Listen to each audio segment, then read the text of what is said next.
ప్రియమైన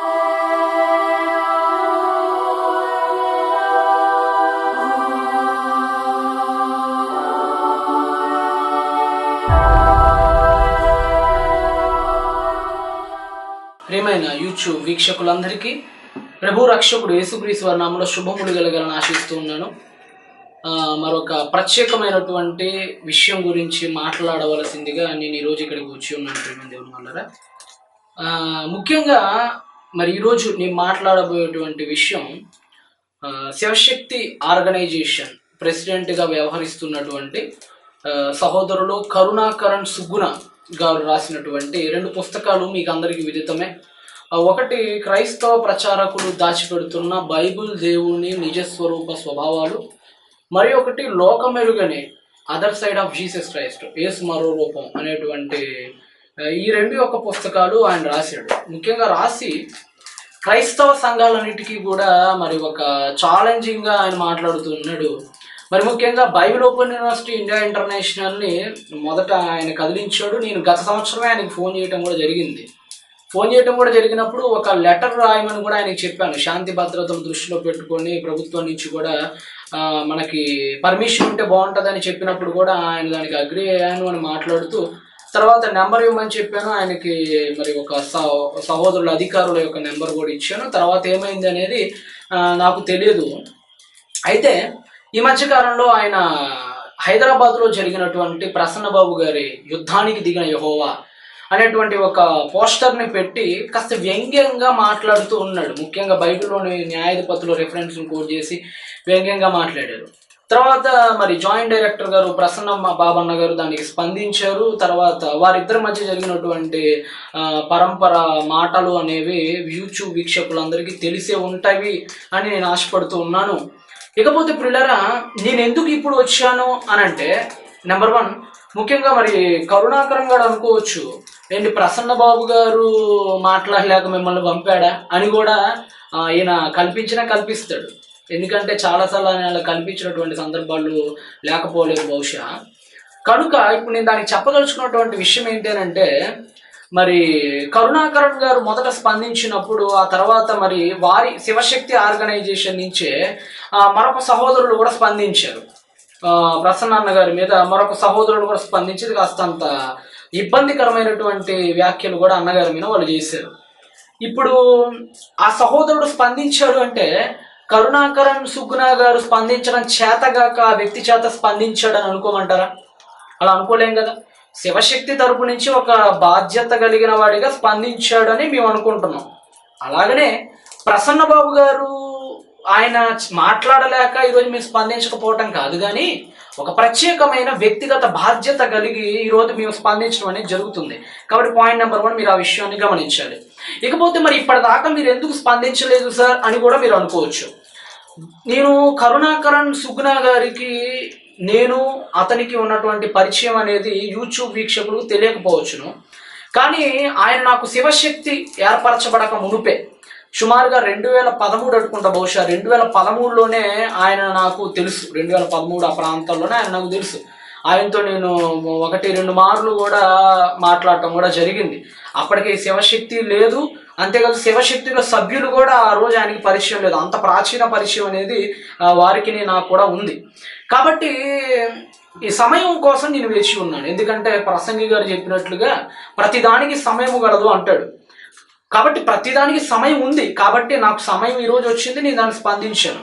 కాబట్టి మరి ఇప్పటిదాకా కళ్ళు మూసుకొని కూర్చున్నారా ఇంత జరుగుతుంటేనైతే దయచేసి ఎవరు కూడా అనుకోకండి. ఎందుకంటే 2013లో స్థాపించబడని శివశక్తి తర్వాత ఎందుకు స్థాపించబడింది? అప్పుడు లేని శివశక్తి ఇప్పుడు మాత్రం ఎందుకు పెట్టబడింది అంటే, ఆయనకు అప్పుడు సమయం వచ్చింది కాబట్టి సమయానుగుణంగా ఆయన దాన్ని పెట్టుకున్నారు. అంటే ప్రతిదానికి సమయం ఉంటుంది అన్నది మాత్రం ఖచ్చితమైనటువంటి విషయం. అలాగనే నాకు కూడా ఈరోజు సమయం వచ్చింది అని నేను అనుకుని ఈరోజు నేను మాట్లాడటం అనేది జరుగుతుంది. కాబట్టి ఇంతకాలం మీరు ఎందుకు ఊరుకున్నారు అంటే, సమయం కోసం వేచి ఉన్నాను. ఈరోజు నాకు సమయం అనేది వచ్చింది. పాయింట్ నెంబర్ 3 ఏంటంటే, నేను the college of Bible technology గుంటూరుకి వైస్ ప్రిన్సిపల్గా పనిచేస్తున్నాను. My name is Samson. అది నా యొక్క వివరాలు. మీకు నేను రాధా మనోహర్ దాస్ గారు ఒకప్పుడు ఇస్కాన్లో ఉండేవాడని మరి సమాచారం. మరి ఆయనతో జరిగినటువంటి పంతులు గారితో జరిగినటువంటి కాల్ సంభాషణ ద్వారా నేను మీలో కొంతమందికి పరిచయం అయి ఉన్నానని తలంచుచూ ఉన్నాను. ఇకపోతే ముఖ్యంగా మరి ఈ పుస్తకం క్రైస్తవ ప్రచారకుడు దాచిపెడుతున్నటువంటి బైబిల్ దేవుని నిజస్వరూప స్వభావాలు అనేటువంటి పుస్తకాన్ని ఆయన రిలీజ్ చేశారు. The real character of Bible God అనేటువంటి పుస్తకాన్ని. అసలు ఈ పుస్తకం అనేది డిబేట్ చేయడానికి సరైన అర్హత ఈ పుస్తకానికి ఉందా? మరలా చెప్తున్నాను, డిబేట్ చేసే స్థాయి అసలు ఈ పుస్తకానికి ఉందా అని కనుక మనం మాట్లాడుకుంటే, నా వ్యక్తిగత అభిప్రాయం ఈ పుస్తకాన్ని చదివిన తర్వాత నాకేమర్థమైందంటే అసలు ఈ పుస్తకానికి డిబేట్ చేసే స్థాయి కూడా లేదండి. మరలా చెప్తున్నాను, ఈ పుస్తకానికి డిబేట్ చేసే స్థాయి కూడా లేదు. కానీ వారు ఏదో ఆవేశంగా మాట్లాడిపోతూ డిబేట్కి రండి అని పిలిచేస్తున్నారు కాబట్టి దానికి ప్రసన్నబాబు గారు స్పందించాల్సి వచ్చిందే కానీ అసలు ఇది డిబేట్ చేసే స్థాయి కూడా ఈ పుస్తకానికి లేదు. ఎందుకు లేదు అని చెప్తున్నానంటే, ఈ పుస్తకంలో 1 కాదు 2 కాదండి, సుమారుగా అనేక తప్పులు, కనీసం మరి విఘ్నత లేకుండా రాసినటువంటి విషయాలు అనేకం కలవు. ఈరోజు సందర్భం వచ్చింది కాబట్టి నేను కొన్ని విషయాలు మీతో పంచుకోవాలని ఆశపడుతూ ఉన్నాను. ముఖ్యంగా ప్రియమైన దేవుని వల్ల ఈ పుస్తకంలో మనం 14వ నెంబర్ పేజీ కనుక తీసినట్లయితే, ఇతను ఇంట్రొడక్షన్ ఇస్తూ 14వ నెంబర్ పేజీలో విషయ సూచిక తర్వాత బైబిల్ దేవుని నిజస్వరూప స్వభావాలలో ఇంతకీ బైబిల్ దేవుని పేరు ఏంటి అని రాశాడండి. బైబిల్ దేవుని పేరు ఏంటి అని రాశాడు. అక్కడ రాయాల్సింది నేను చదువుతాను, బాగా వినండి. బైబిల్ మూల గ్రంథమైన హిబ్రూ బైబిల్లో దేవుడి పేరు ఎలోహీం అన్నాడు. బైబిల్ మూల గ్రంథమైన హిబ్రూ బైబిల్లో దేవుడి పేరు ఎలోహీం. అందువల్ల యేసు శిలువపై ఎలోయి ఎలోయి అని దేవుని పిలుస్తాడు. కాలక్రమంలో ఎలోహిం అనే పేరు యాహ్వే యావే అనే పేర్లుగా కూడా రూపాంతరం చెందింది అని మాట్లాడారండి. మాట్లాడుతూ ఇతను ముఖ్యంగా పేర్కొన్న మాట ఏంటంటే, హెబ్రీ బైబిల్లో దేవుడి పేరు ఎలోహిం అన్నాడు. ఇది అసలు ఏమాత్రమైన మరి భాషా పరిజ్ఞానం ఉన్నవాడికి కానీ, కనీసం బైబిల్ పరిజ్ఞానం ఉన్నవాడు కానీ ఈ మాట అంటానికి సాహసించడండి. ఎందుకు సాహసించడంటే, పచ్చి తప్పుడు మాట ఆయన తన గ్రంథంలో రాశాడు. మళ్ళా స్టేట్మెంట్ ఇస్తున్నా, కరుణాకరణ్ సుగ్గుణ గారు తన పుస్తకంలో ప్రారంభంలోనే, ఆదిలోనే హంసపాదం టైప్లో ఆయన ప్రారంభంలోనే 14వ నెంబర్ పేజీలోనే ఒక పెద్ద అబద్ధం రాశాడు. ఆ అతి పెద్ద అసత్యం ఏంటంటే, హెబ్రీ బైబిల్లో దేవుడి పేరు ఎలోహిం అన్నాడు. సార్, కరుణాకరణ్ గారు హెబ్రీ బైబిల్లో దేవుడి పేరు ఎలోహిం అన్నారు కదా, అసలు దేవుడి పేరు ఎలోహిం ఏంటి సార్? దేవుడి పేరు ఎలోహిం ఏంటి? ఇంకపోతే మీరేమన్నారు, ఈ ఎలోహిం అనే పేరు యాహ్వేగా యావేగా అనే పేర్లుగా కూడా రూపాంతరం చెందింది అన్నారు. సార్, అసలు యాహ్వేకి కానీ ఎలోహింకి కానీ పద ప్రయోగాలలో సంబంధం లేదు. మళ్ళా చెప్తున్నా, యాహ్వేకి కానీ ఎలోహింకి కానీ పద ప్రయోగాలలో సంబంధం అనేది లేదు. ముఖ్యంగా ఎలోహిం అనేటువంటి మాట ఎలోహ మరియు ఇం అనేటువంటి 2 మాటల కలయిక. దాని అర్థం ఏంటంటే గాడ్, దేవుడు, లేకపోతే కొన్నిసార్లు బహువచనంగా దేవుళ్ళు అనే మాట ఉంది. అది ఎందుకు ఉపయోగించారనేది ఇక్కడ మీరు రాయబడలేదు కాబట్టి నేను దాని గురించి ప్రస్తావించను. ఫైనల్గా అయితే దేవుడు అనేటువంటి అర్థాన్ని ఇస్తుంది అది. అంటే ఎలోహిం అంటే దేవుడి పేరు కాదు సార్, అది ఆయన యొక్క శక్తిని తెలుపుతున్నటువంటి పదం దేవుడు అని అర్థం. తెలుగులో దేవుడు అంటాం. దేవుడు అనేది దేవుడి పేరా? దేవుడు అనేది దేవుడి పేరా సార్? దేవుడు అనేది దేవుడి పేరు కాదు. హిందీలో భగవాన్ అంటాం. భగవాన్ అనేది దేవుడి పేరా? కాదు. ఇంగ్లీష్లో గాడ్ అంటాం. గాడ్ అనేది దేవుడి పేరా? కాదు. దేవుడు అని అర్థం అంతే. దేవుడు అంటే దేవుడి పేరు కాదు, దేవుడు అంటే ఆయన దేవుడు అని అర్థం అంతే. అదేవిధంగా ఎలోహీం అంటే హెబ్రీలో దేవుని ఎలోహీం అని పిలుస్తారు. ఎడోనాయ్, హష్యం, ఏమంటే తర్వాత మన ఎలోహిం, ఈ 3 పదాలు ఎక్కువగా ఉంటాయి. ముఖ్యంగా ఎలోహిం కానీ ఎడోనాయ్ కానీ లేకపోతే హష్యం కానీ ప్రభువుని అని సూచించడానికి ఎడోనాయ్ హష్యంలు ఉపయోగిస్తారు. దేవుడు అనడానికి ఈ పదాన్ని ఉపయోగిస్తారు. ఉదాహరణకి ద్వితీయోపదేశకాండం 6వ అధ్యాయం 4-6 ఈ వచనాలని చదివితే, షమా ఇస్రాయిల్ యాహ్యేహ్ ఎలోహైను యాహ్యేహ్ ఎఖాద్. అంటే షమా ఇస్రాయేలు వినుము, యాహ్యేహ్ ఎలోహైను, నీ దేవుడు అయినటువంటి యెహోవా. అంటే దేవుడు అయినటువంటి యెహోవా, అంటే దేవుడు అనే ఒక పదం ఉంది, ఆయన పేరేంటంటే యెహోవా అని కూడా చెప్తున్నాడు. షమా ఇస్రాయిల్ యాహ్యేహ్ ఎలోహైను యాహ్యేహ్ ఎఖాద్. అంటే ఇశ్రాయేలు వినుము, నీ దేవుడైన యెహోవా, నీ దేవుడు అయిన యెహోవా, అద్వితీయుడవు యెహోవా. ఎఖాద్, ఆయన ఎఖాద్, ఆయన అద్వితీయుడు. అంటే దేవుడు అనే అర్థం వేరు, ఆయన పేరు అయినటువంటి యెహోవా వేరు. కాబట్టి దేవుడు అనే పేరు, హెబ్రీలో దేవుడి పేరు ఎలోహిం అన్నది పచ్చి తప్పు సార్. అది దేవుడి పేరు కాదు, దేవుడు అని మాత్రమే అర్థం ఎలోహిం అంటే. అది పేరు కాదు. నేను మనిషిని, మనిషి అన్నది నా పేరు కాదు, నా జాతి అంతే. నా పేరు శాంసన్, లేకపోతే బ్యాప్టిజం పొందకముందు నా పేరు గణేష్ అని పిలిచేవాళ్ళు. అంటే నా పేరు అనేది ఒకటి ఉంది, నా పేరు అనేది ఒకటి ఉంది. నా జాతి వేరు, నా పేరు వేరు, చాలా తేడా ఉంది. నేను మనిషిని, అది నా జాతి. నా పేరు శాంసన్, అది నా పేరు.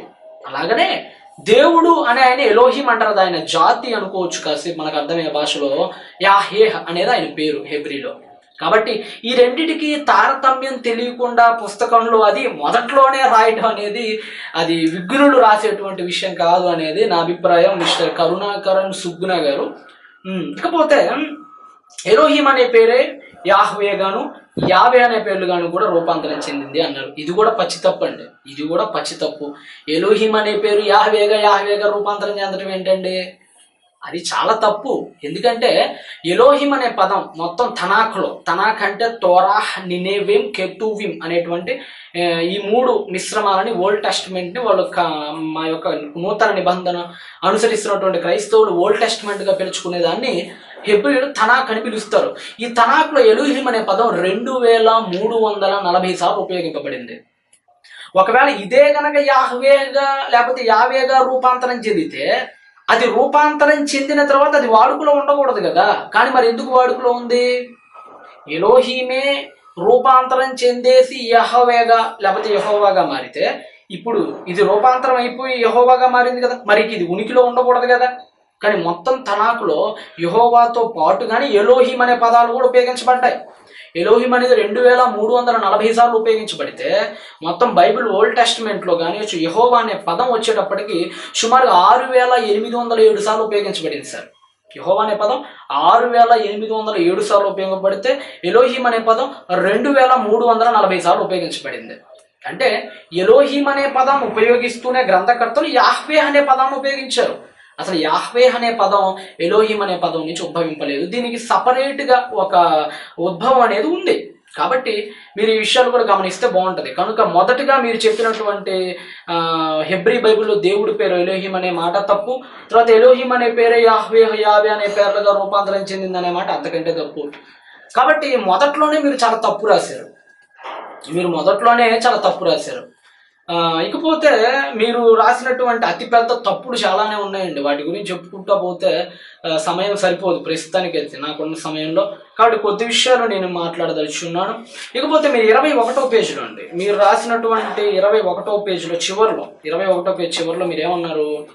ఈ తెలుగు బైబిల్ ఏది మీరు కూడా వాడుతుంది ప్రొటెస్టెంట్, 66 పుస్తకాలు తెలుగు బైబిలే. ఏమండి, ప్రొటెస్టెంట్ అనే మాట జర్మన్ నుంచి వచ్చింది.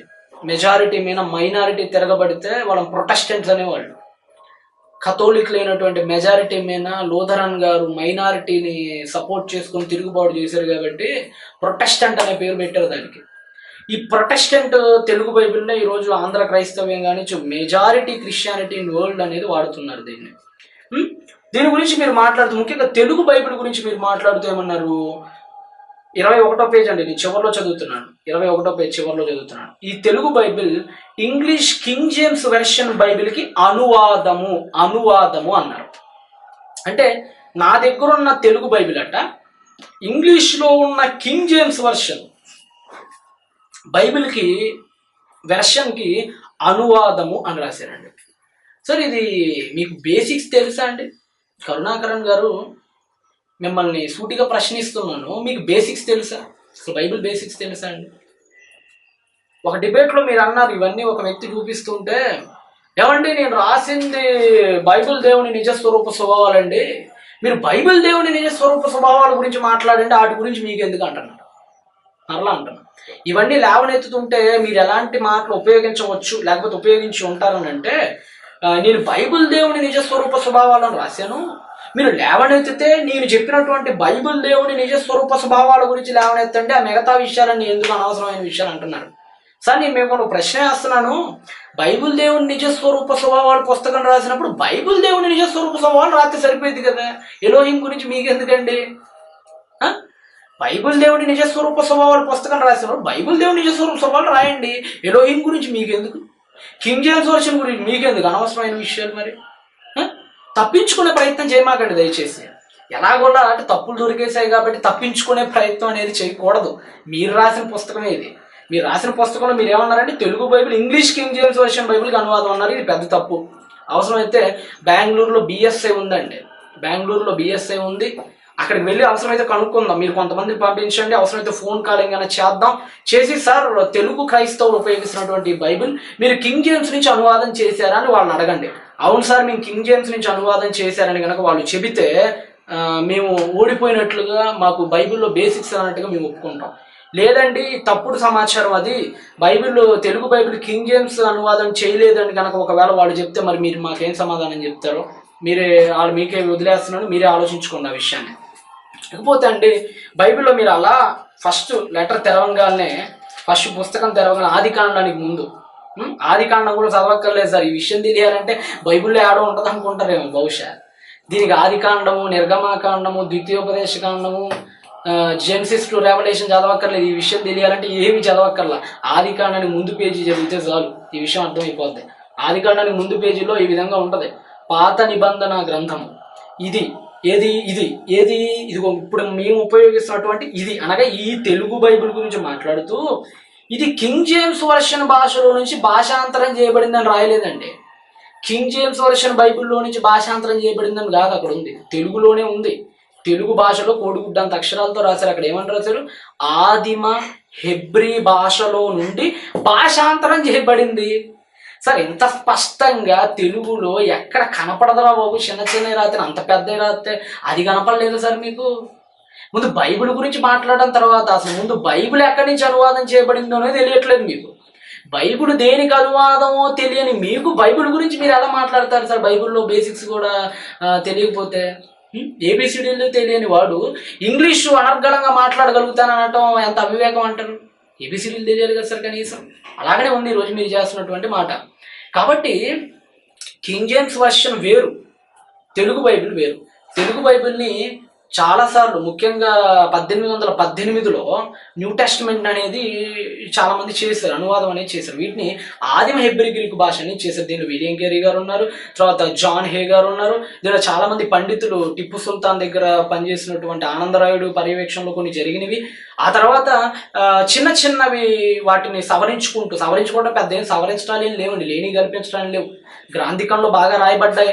పామర భాష తెలుగులో ఉంది కాబట్టి పామరులుగా అర్థం అవడానికి కొన్ని గ్రాంధికమైన పదుజాలని సవరించారంతే, అంతకు మించి ఏం జరగల. కాబట్టి టోటల్గా మీరు ఎంత దూరం వెళ్ళినా, ఎక్కడ దాకా వెళ్ళినా తెలుగు బైబిల్ అనేది ఆదిమ హెబ్రీ, ఇప్పుడు మేము వాడుతున్నటువంటి ఈ తెలుగు బైబిల్ అనేది ఆదిమ హెబ్రీ గ్రీకు భాషల్లో నుంచే ట్రాన్స్లేట్ చేయబడింది తప్ప కింగ్ జేమ్స్ వర్షన్ నుంచి కానే కాదు. కాకపోతే మీరు ఎవరినైనా ఎంక్వైరీ చేసుకోండి, నో ప్రాబ్లం. కాబట్టి అసలు మీకు బైబిల్లో హెబ్రీ దాకా పోయారు, అక్కడ పప్పులు గాలేశారు, తప్పులో గాలేశారు. తర్వాత కింగ్ జేమ్స్ వర్షన్ అన్నారు, అక్కడ తప్పులో గాలేశారు. ఇవన్నీ ఏంటంటే ఇలా రాశారని చెప్తే మీరు బైబిల్ దేవుడి నిజ స్వరూప స్వభావాల గురించి మాట్లాడండి సార్ అంటారేమో. సార్ నేను అనేది అదే, మీరు బైబిల్ దేవుడి నిజ స్వరూప స్వభావాల గురించి రాసేయండి. మరి ఆ విషయాలు మీకెందుకు? తెలియని విషయాలు ఎవరు రాయమన్నారు? అబద్ధమైన విషయాలు ఎవరు చేర్చమన్నారు దానిలో? కాబట్టి ముందు మీరు వీటిని గమనించండి. ఒకవేళ ఇవి తప్పు అని కనుక మేము నిరూపించినట్లయితే మరి మీరు పుస్తకాన్ని మరొకసారి మీరు ప్రజల ముందు బహిరంగంగా వచ్చి, అయ్యా క్షమించండి, హెబ్రీలో దేవుడు అంటే ఎలోహిం అట, దేవుడు పేరు ఎలోహిం కాదట, మరియు నేను కింగ్ జేమ్స్ వర్షన్ నుంచి అనువాదం అని చెప్పాను, ఈ రెండు విషయాలు నేను తప్పు చెప్పానని మీరు ఒప్పుకుంటారా? బహిరంగ మీరు ఒప్పుకుంటారా? మీరు ఒప్పుకోరులేండి, ఎందుకంటే మీరు మాట మార్చే వ్యక్తులు, నాకు తెలుస్తుంది. మీరు ఊరకనే మాట మార్చేసి తప్పించుకుందామని చూస్తూ ఉంటారు మీరు ఎంతసేపటికి, నాకు తెలుసు ఆ విషయం. కాబట్టి మీరు తప్పని తెలిసినా కానీ నాదే పై చేయి కింద పన్నా అనేటువంటి వ్యక్తులు మీరు. కాబట్టి మీ నుంచి నేను అలా చెప్తారని కూడా ఆశించడం లేదు, కానీ చూస్తున్న ప్రజలకు అర్థమవుతుందని మాత్రమే ఈ విషయాలని కూడా నేను చెప్తున్నాను. ఈ ప్రపంచంలో నిజంగా దేవుడి పేరు తెలియకుండా దేవుడి మీద పుస్తకాలు రాసిన మీరే అడుగుంటారు సార్ బహుశా, నాకు తెలిసినంతవరకు. మరి ఇలాంటి వాళ్ళు ఇంకెవరు ఉన్నారో నాకైతే మరి ఎక్కడ దొరకరు. దేవుడి పేరు తెలియకుండా దేవుడి మీద పుస్తకాలు రాసి మరి మాట్లాడితే పాస్టర్లకు సవాల్ అంటున్నారు మీరు. దేవుడి పేరు తెలుసుకోండి సార్. ఇప్పటికైనా కనీసం 2 ఏళ్ళు పరిశోధన చేశానండి. రీజన్ మొదటి పేజీ మర్చిపోయారండి మీరు చదవటం. మొదటి పేరు మర్చిపోయారేమో అనిపిస్తుంది. మరి ఏం చదివారు మరి? నేను ఇంటర్వ్యూకి పిలిచారనుకోండి, నాయన నీ గురించి చెప్పరా అన్నప్పుడు పేరు చెప్పకుండా నేను అది చదివా, నేను ఇది చదివా, నేను పిహెచ్డీలో అన్నొచ్చి, నేను పీజీలో అన్నొచ్చి అన్నారనుకోండి సార్, పేరు ఏంట్రా అనేది పేరు తెలియదు సార్, నా పేరు మనిషి అన్నట్టుందండి. పేరు ఒకటి ఉంటుంది సార్, పేరు వేరు జాతి వేరు, జాతి వేరు పేరు. నా పేరే మనిషి అంటే ఏం చేయగలుగుతాను చెప్పండి. కాబట్టి మీరు ఆలోచించండి. పాస్టర్లకు సవాల్ తర్వాత అండి, ఫస్ట్ ఒకసారి ఎలోహిం వేరు యాహ్వే వేరు అన్న సంగతిని మీరు గుర్తెరిగితే బాగుంటుంది. కరుణాకరణ్ సుగ్గుణ గారు. ఇకపోతేనండి కరుణాకరణ్ గారు, మీ దాంట్లో మరి ఒక విషయాన్ని మేము ఆలోచింపజేసే ప్రయత్నం చేస్తాము. ఇదే మీరు రాసినటువంటి పుస్తకంలో 23వ పేజ్ అండి. దాని టైటిల్ మీరు ఏమన్నారంటే అరిషడ్ వర్గాలకు బందీ అయిన అద్వితీయ దేవుడు అని పెట్టారు దాని టైటిల్. దీని గురించి అంతా నేను మాట్లాడను అంటే సందర్భం ఇప్పుడు నాకు సమయం లేదు కాబట్టి కొద్ది మాటలు మాట్లాడేసి ఈసారి ఎప్పుడైనా టర్మ్స్ అండ్ కండిషన్స్ ఓకే అయితే అన్నిటి గురించి మాట్లాడతాం. ఫైనల్లో చెప్తాం మీకు ఆ విషయాన్ని. మాట్లాడుతూ మీరు 23వ నెంబర్ పేజీలో యేసును ఒక పక్షపాతిగా చూపిస్తూ రెండవ వచనంలో అంటే 2వ పాయింట్గా మీరు ఒక మాటను లేవనెత్తారు. ఇక్కడ 23వ నెంబర్ పేజీలో 2వ మాటగా మీరు ఒక దాన్ని లేవనెత్తారు. అక్కడ ఏముందంటే, అంటే యేసు తన శిష్యులతో ఈ విధంగా అన్నాడు, మీరు అన్య జనుల దారిలోనికి వెళ్ళకుడి. Very good. సమరయుల ఏ పట్టణంలోనైనను ప్రవేశింపకుడి, కానీ ఇశ్రాయేలు వంశములోని నశించుచున్న గొర్రెల యొద్దకే వెళ్ళుడి అన్నాడండి. మత్తయి సువార్త according to the gospel of Matthew chapter 10 verse number 5 and 6 మీరు కోట్ చేశారు. మత్తయి సువార్త 10వ అధ్యాయము 5 మరియు 6 వచనాలు మీరు కోట్ చేసి మీరు ఇక్కడ దీన్ని ఎక్కువగా అంటే మీరు చెప్పదలుచుకున్న విషయం ఏంటంటే, ఇక్కడ యేసుప్రభు వారికి పక్షపాతం ఉందంటే చూశారు కదా, యూదుల దగ్గరికి మాత్రమే వెళ్ళండి అని చెప్పాడు తప్ప సమరయుల దగ్గర కానీ లేకపోతే అన్ని జనుల దారిలోని కానీ వెళ్ళకండి అని చెప్పాడు. కాబట్టి యేసుప్రభుని పక్షపాతిగా చిత్రీకరించే ప్రయత్నం చేశారు అక్కడ మీరు. అదే మీరు రాశారు. మీ ఉద్దేశం కూడా అదే. పుస్తకం చదివితే ఎవరికైనా అదే అర్థమైంది. కాబట్టి దీనిలో నిర్ద్వంద్వం, దీనిలో ఎటువంటి రెండో మాట కూడా అవసరం లేదు. మీ ఉద్దేశం అదేనా అక్కడ స్పష్టంగా అర్థమైపోతుంది. ఇకపోతే చాలా మంది మా ప్రేక్షకులు కూడా ఇది ఒకవేళ బహుశా ప్రశ్నగా కూడా ఉండవచ్చు. అదేంటండి మరి యూదుల దగ్గరికే వెళ్ళండి, ఇశ్రాయేలు నశించుచున్న గొర్రెల యొద్దకే వెళ్ళండి, కానీ మరి ఇటువైపు సమరయుల దగ్గరికి వెళ్ళొద్దన్నాడు, అన్ని జనుల దగ్గరికి వెళ్ళొద్దన్నాడు. అంటే సువార్త అందరికీ కాదు, కేవలం ఇశ్రాయేలునికే ప్రకటించమన్నాడు. అంటే యేసుప్రభు పక్షపాతిగాడా అని అనుకునే వాళ్ళు కూడా లేకపోలేదు బహుశా. ఈయన కూడా అలా అనుకునేవాళ్ళు, ఈయన కూడా ఒకటి అంతే. అక్కడ ప్రత్యేకత ఏమీ లేదు. ఇకపోతే పిల్లలు, యేసుక్రీస్తు ప్రభువుల వారు ఆ మాట ఎందుకు శిష్యులతో అన్నాడు, ఆ మాట ఎందుకు యేసు ప్రభువుల వారు శిష్యులతో అన్నాడు అనే దాని గురించి మీకు అర్థం కావడానికి నేను మాట చెప్తాను. బాగా వినండి. ప్రియమైన దేవుని వాళ్ళారా, మిస్టర్ కరుణాకరం గారు మీరు కూడా బాగా వినండి. ఇక్కడ ఒక ఉపాధ్యాయుడు ఉన్నాడు అనుకోండి, కాసేపు మనకు అర్థం కావడానికి మాట్లాడుతున్నాను. ఒక ఉపాధ్యాయుడు ఉన్నాడు, లేకపోతే ఒక టీచర్ గారు ఉన్నారు అనుకోండి. దేశం మొత్తాన్ని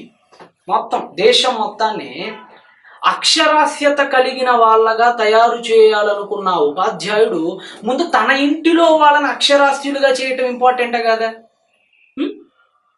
ఇంకా పామర భాషలో మాట్లాడతారు. దేశంలో మొత్తం బాలురందరినీ కూడా చదువుకున్న వాళ్ళగా తయారు చేయాలి అనే లక్ష్యం కలిగిన కంకణం కట్టుకున్న ఒక ఉపాధ్యాయుడు ముందు తన ఇంట్లో పిల్లలకి చదువు నేర్పడం ప్రాముఖ్యం కదండి. పాయింట్ నెంబర్ 2 మరొక ఉదాహరణ చెప్తాను. దేశం మొత్తాన్ని ఆరోగ్యవంతంగా మార్చాలనుకునే ఒక వైద్యుడు ముందు తన ఇంట్లో వాళ్ళు రోగులుగా ఉంటే ఎలా కుదిరిద్ది? ముందు ఎవరిని ఆరోగ్యవంతులుగా మార్చాలి? దేశం మొత్తాన్ని ఆరోగ్యవంతులుగా మార్చాలనుకునేవాడు ముందు తన ఇంట్లో ఉన్న వాళ్ళని ఆరోగ్యవంతులుగా మార్చాలి. దేశం మొత్తాన్ని అక్షరాస్యత కలిగిన వాళ్ళగా మార్చాలనుకునే ఉపాధ్యాయుడు ముందు తన ఇంట్లో వాళ్ళని అక్షరాస్యత కలిగిన వాళ్ళగా మార్చుకోవాలి. ఇది మీకు అర్థమైతే దేశం మొత్తం కాదు, ప్రపంచం మొత్తానికి సువార్తను అందింపజేయాలన్న యేసు ముందు సువార్తను ఎవరికి అందజేయాలి? తన ఇంట్లో వాళ్ళకి అందజేయాలి. అవును కదా. ఒరే సరిగ్గా చదువుకోండిరా అని నువ్వు బయట అనాలనుకో, ముందు నీ పిల్లవాడు బాగా చదివేవాడు అయితే బాగుంటుంది. ఆ మాట అంటే నీకు అర్హత ఉంటుంది. నీ పిల్లోడు 10వ తరగతి 10 సార్లు ఫెయిల్ అయ్యాడు అనుకో, పక్కింటోడిని పిలిచి ఒరే నాయన నువ్వు బాగా చదువుకోరా అని చెప్తే ఎలా ఉంటుంది సార్? ముందు నీ కొడుకు చెప్పుకోపోయే అంటారు. అదేవిధంగా ముందు ప్రపంచం మొత్తానికి సువార్త ప్రకటించాలంటే ముందు ఎవరికి ప్రకటించుకోవాలి సువార్త? ఇశ్రాయేలుకి ప్రకటించుకోవాలి. కాబట్టి ఏం చెప్పాడంటే, నాయన ముందు మీరు ప్రపంచం మొత్తాన్ని చెప్పాలనుకున్నారు కదా, ముందు మన వాళ్ళకి చెప్పిసామంటారా, ముందు మన వాళ్ళకి చెప్పండి అని చెప్పి శిష్యులతో అన్నాడంటే అక్కడ. అందుకని మొదట యూదునికి అని ఉంటుంది. మొదట యూదునికి అంతే, ఓన్లీ యూదునికి కాదు, ఫస్ట్ యూదుడికి. ఎందుకంటే క్యూలో ఎక్కువసేపు నుంచుంది ఆడే. అంతే కదండి, క్యూలో ఎవరికి ముందు ఇస్తారండి? క్యూలో ఇప్పుడు తిరుపతి దర్శనానికి వెళ్ళినా దేనికి వెళ్ళినా క్యూలో ఫస్ట్ ఎవరిని పంపిస్తారు? ఎవరు చివరిలో ఉన్నవాడిని పంపిస్తారా? మొదట ఎవడైతే కష్టపడ్డాడో జనరల్ టికెట్లో ఆ కష్టపడినోడు ముందు పంపిస్తారు. అది న్యాయం. అది అదేవిధంగా మెస్సియా కోసం ఎదురు చూస్తూ క్యూలో ఉంది ఎవరు? అన్యజనుల ముందు ముందు ఇశ్రాయేలీలా క్యూలో ఉన్నారు కాబట్టి ముందు ఇశ్రాయేలుడికే ఆ యొక్క భాగ్యాన్ని దేవుడు కల్పించాడు. అక్కడ పెద్ద నష్టమేమీ లేదు. మరి వీళ్ళు ఎంతమంది మారారు అని అంటే, ఎంతమంది మారారు అన్నది కాదండి, చెప్పాడా లేదా అంతే. టీచర్ గారు ఉంటారు, 100 మంది స్టూడెంట్లు ఉంటారు, 100 మందికి టీచర్ గారు చెప్తారు. కానీ దానిలో 90 మంది పాస్ అయ్యారు, 10 మంది ఫెయిల్ అయ్యారు. ఎవరు సార్ తప్పు? బాగా చెప్పే టీచర్ అతను, ఎవరు సార్ మరి తప్పు? ఫెయిల్ అయిన ఉండదు తప్పు. లేదు, టీచర్ బాగానే చెప్పారు కానీ అందరు శుద్ధమొద్దులు, ఎవరు చదవట్లేదు, 50 మంది పాస్ అయ్యారు, 50 మంది ఫెయిల్ అయ్యారు. ఎవడ సార్ తప్పు? ఎంత కష్టపడి చదివిపించినా రాయించలేరు కదండి దగ్గరుండి ఎగ్జామ్లోకి. బాగా చదివిపించింది టీచర్ గారు, కష్టపడింది, కానీ వాడు పాస్ అవ్వలేదు. ఎవరు సార్ తప్పు? వాళ్ళదే తప్పు. ఏం చేయలేదు, వాడు రాయటం కూడా రాకపోతే టీచర్ గారిని ఏం చేయమంటావు? లేదు 30 మంది పాస్ అయ్యారు, 70 మంది ఫెయిల్. ఎక్కడైనా సరే టీచర్ గారు కరెక్ట్గా చెప్పుంటే, బ్లాక్ బోర్డు మీద చక్కగా కనుక చెప్పుంటే పాఠాలు చెప్పినప్పటికీ, వాడి చేత శిక్షణ ఇప్పించినప్పటికీ ఫెయిల్ అయితే తప్పు, ఫెయిల్ అయినది తప్పు, టీచర్ది కాదండి. అదేవిధంగా ఈరోజు యేసుక్రీస్తు వారు సువార్త ప్రకటించాడు ఇశ్రాయేలుడికి. మారకపోవటం వాళ్ళ హృదయాధీనం. మారిన వాళ్ళందరూ యూదులే. ఏదో అందరూ యూదులు మాత్రం మారలేదు అనుకోమాకండి. యూదులు మొట్టమొదటి సంఘం ఏర్పడింది యూదులతోనే 3000 మంది. తర్వాత యూదులు చాలా మంది మారిపోయారు. ఈ రోజుకి కూడా యూదుల్లో ఒక వర్గం వారు యేసుప్రభుని నమ్ముతారు. యూదుల్లో ఈ రోజుకి ఒక వర్గం వారు యేసుప్రభుని నమ్ముతారు. ముందుగా అరమేకులు మెమ్రోనైట్స్ అని అంటారు. వాళ్ళు యేసుక్రీస్తు ప్రభుల వారిని ఒక వాక్కుగా వాళ్ళు భావిస్తారు. వాళ్ళు ఉన్నారంటే ఈ రోజుకి వాళ్ళు ఉన్నారు కొంతమంది. కాబట్టి ప్రియమైన దేవుని వల్లరా, యేసు ఎందుకు ముందు సమరయుల పట్టణంలోనికి వెళ్లకుండా, అన్యజనుల పట్టణంలోకి వెళ్లకుండా ఇశ్రాయేల్ దగ్గరికి ఎందుకు వెళ్ళమన్నాడంటే, ముందు వాళ్ళకి ప్రకటించాలంటే ముందు నీ ఇంట్లో అక్షరాస్యత ఉండేటట్టు చూసుకోవాలి. వాడు బాగుపడాలంటే ముందు మన ఇంట్లో వాడు చక్కగా ఉండాలి అనే ఉద్దేశంతో యేసుక్రీస్తు ప్రభువుల వారు పంపించారు. అంతే తప్ప పక్షపాతంతో కాదండి. దేశం మొత్తం ఆరోగ్యవంతులుగా మారాలనుకుంటే ముందు తన ఇంట్లో వాళ్ళు ఆరోగ్యవంతులుగా మార్చాలనుకునేది బాధ్యత అవుతుంది తప్ప పక్షపాతం కాదు. దేశం మొత్తంలో ఉన్న వాళ్ళు అక్షరాస్య సహితులుగా మారాలి అంటే ముందు తన ఇంట్లో వాళ్ళకి అక్షరాస్యాలు నేర్పించడం అనేది బాధ్యత అవుతుంది తప్ప పక్షపాతం కాదు. ఇది కూడా ప్రపంచం మొత్తానికి సువార్త అందజేయడానికి ముందు ఇశ్రాయేలుడికి సువార్త అందజేయడం కూడా బాధ్యత తప్ప పక్షపాతం అనేది కాదు. ఇకపోతే ఇప్పుడు ఆ మాట ఎవరు చెప్పారండి? మత్తయి సువార్త 10వ అధ్యాయంలో 5-6 వచనంలో ఎవరు చెప్తున్నారు ఆ మాట? యేసుక్రీస్తు వారు చెప్తున్నారు. ఎవరితో చెప్తున్నారు అదే మాట? శిష్యులతో చెప్తున్నారు. అంటే యేసుక్రీస్తు వారు తన శిష్యులతో చెప్పిన ఈ మాటను మీరు పరిగణలో తీసుకున్నారు. మరి మార్క్స్ వార్త 16వ అధ్యాయం 15వ వచనంలో అదే యేసు చెప్పాడు కదా, అదే శిష్యులతో చెప్పాడు కదా, అదే యేసు అదే నాలుకతో అదే శిష్యుల చెవులలో అదే మాట మరొక మాట చెప్పాడు. ఏమన్నాడు? మీరు సర్వలోకానికి వెళ్ళి సర్వ సృష్టికి సువార్తను ప్రకటించుడి అని చెప్పారు. అంటే మీరు సర్వలోకానికి వెళ్ళండి, ఇశ్రాయేలు దగ్గరికి కాదు, మీరు సర్వలోకానికి వెళ్ళి సర్వ సృష్టికి సువార్త ప్రకటించండి అని చెప్పాడు. మీరు మళ్ళా దానిలో సర్వలోకం అంటే ఇశ్రాయేలీలే అని చెప్తారు. అవునా? సర్వలోకం అంటే ఇశ్రాయేలీలే, అది ఎలా కుదురుతుంది సార్? సర్వలోకమునకు ప్రజాసంఖ్య రాయబడి ఉంది లోకాసువార్త 2వ అధ్యాయంలో. అంటే ఇశ్రాయేలుకు ప్రజాసంఖ్య రాయించడం దాని అర్థం. ఉన్నాయి దాని సెమాంటిక్ రేంజెస్ చూసుకోవాలి మీరు. ఎక్కడో వాక్యం పెట్టేసుకొని మానవ జాతి అంటే అది రేంజెస్ సార్, వీటి అర్థశ్రేణి అంటారు తెలుగులో, సెమాంటిక్ రేంజెస్ అంటారు ఇంగ్లీష్లో. అయితే పదాలకు వేరు వేరు అర్థాలు సందర్భాన్ని బట్టి మారుతూ ఉంటాయి.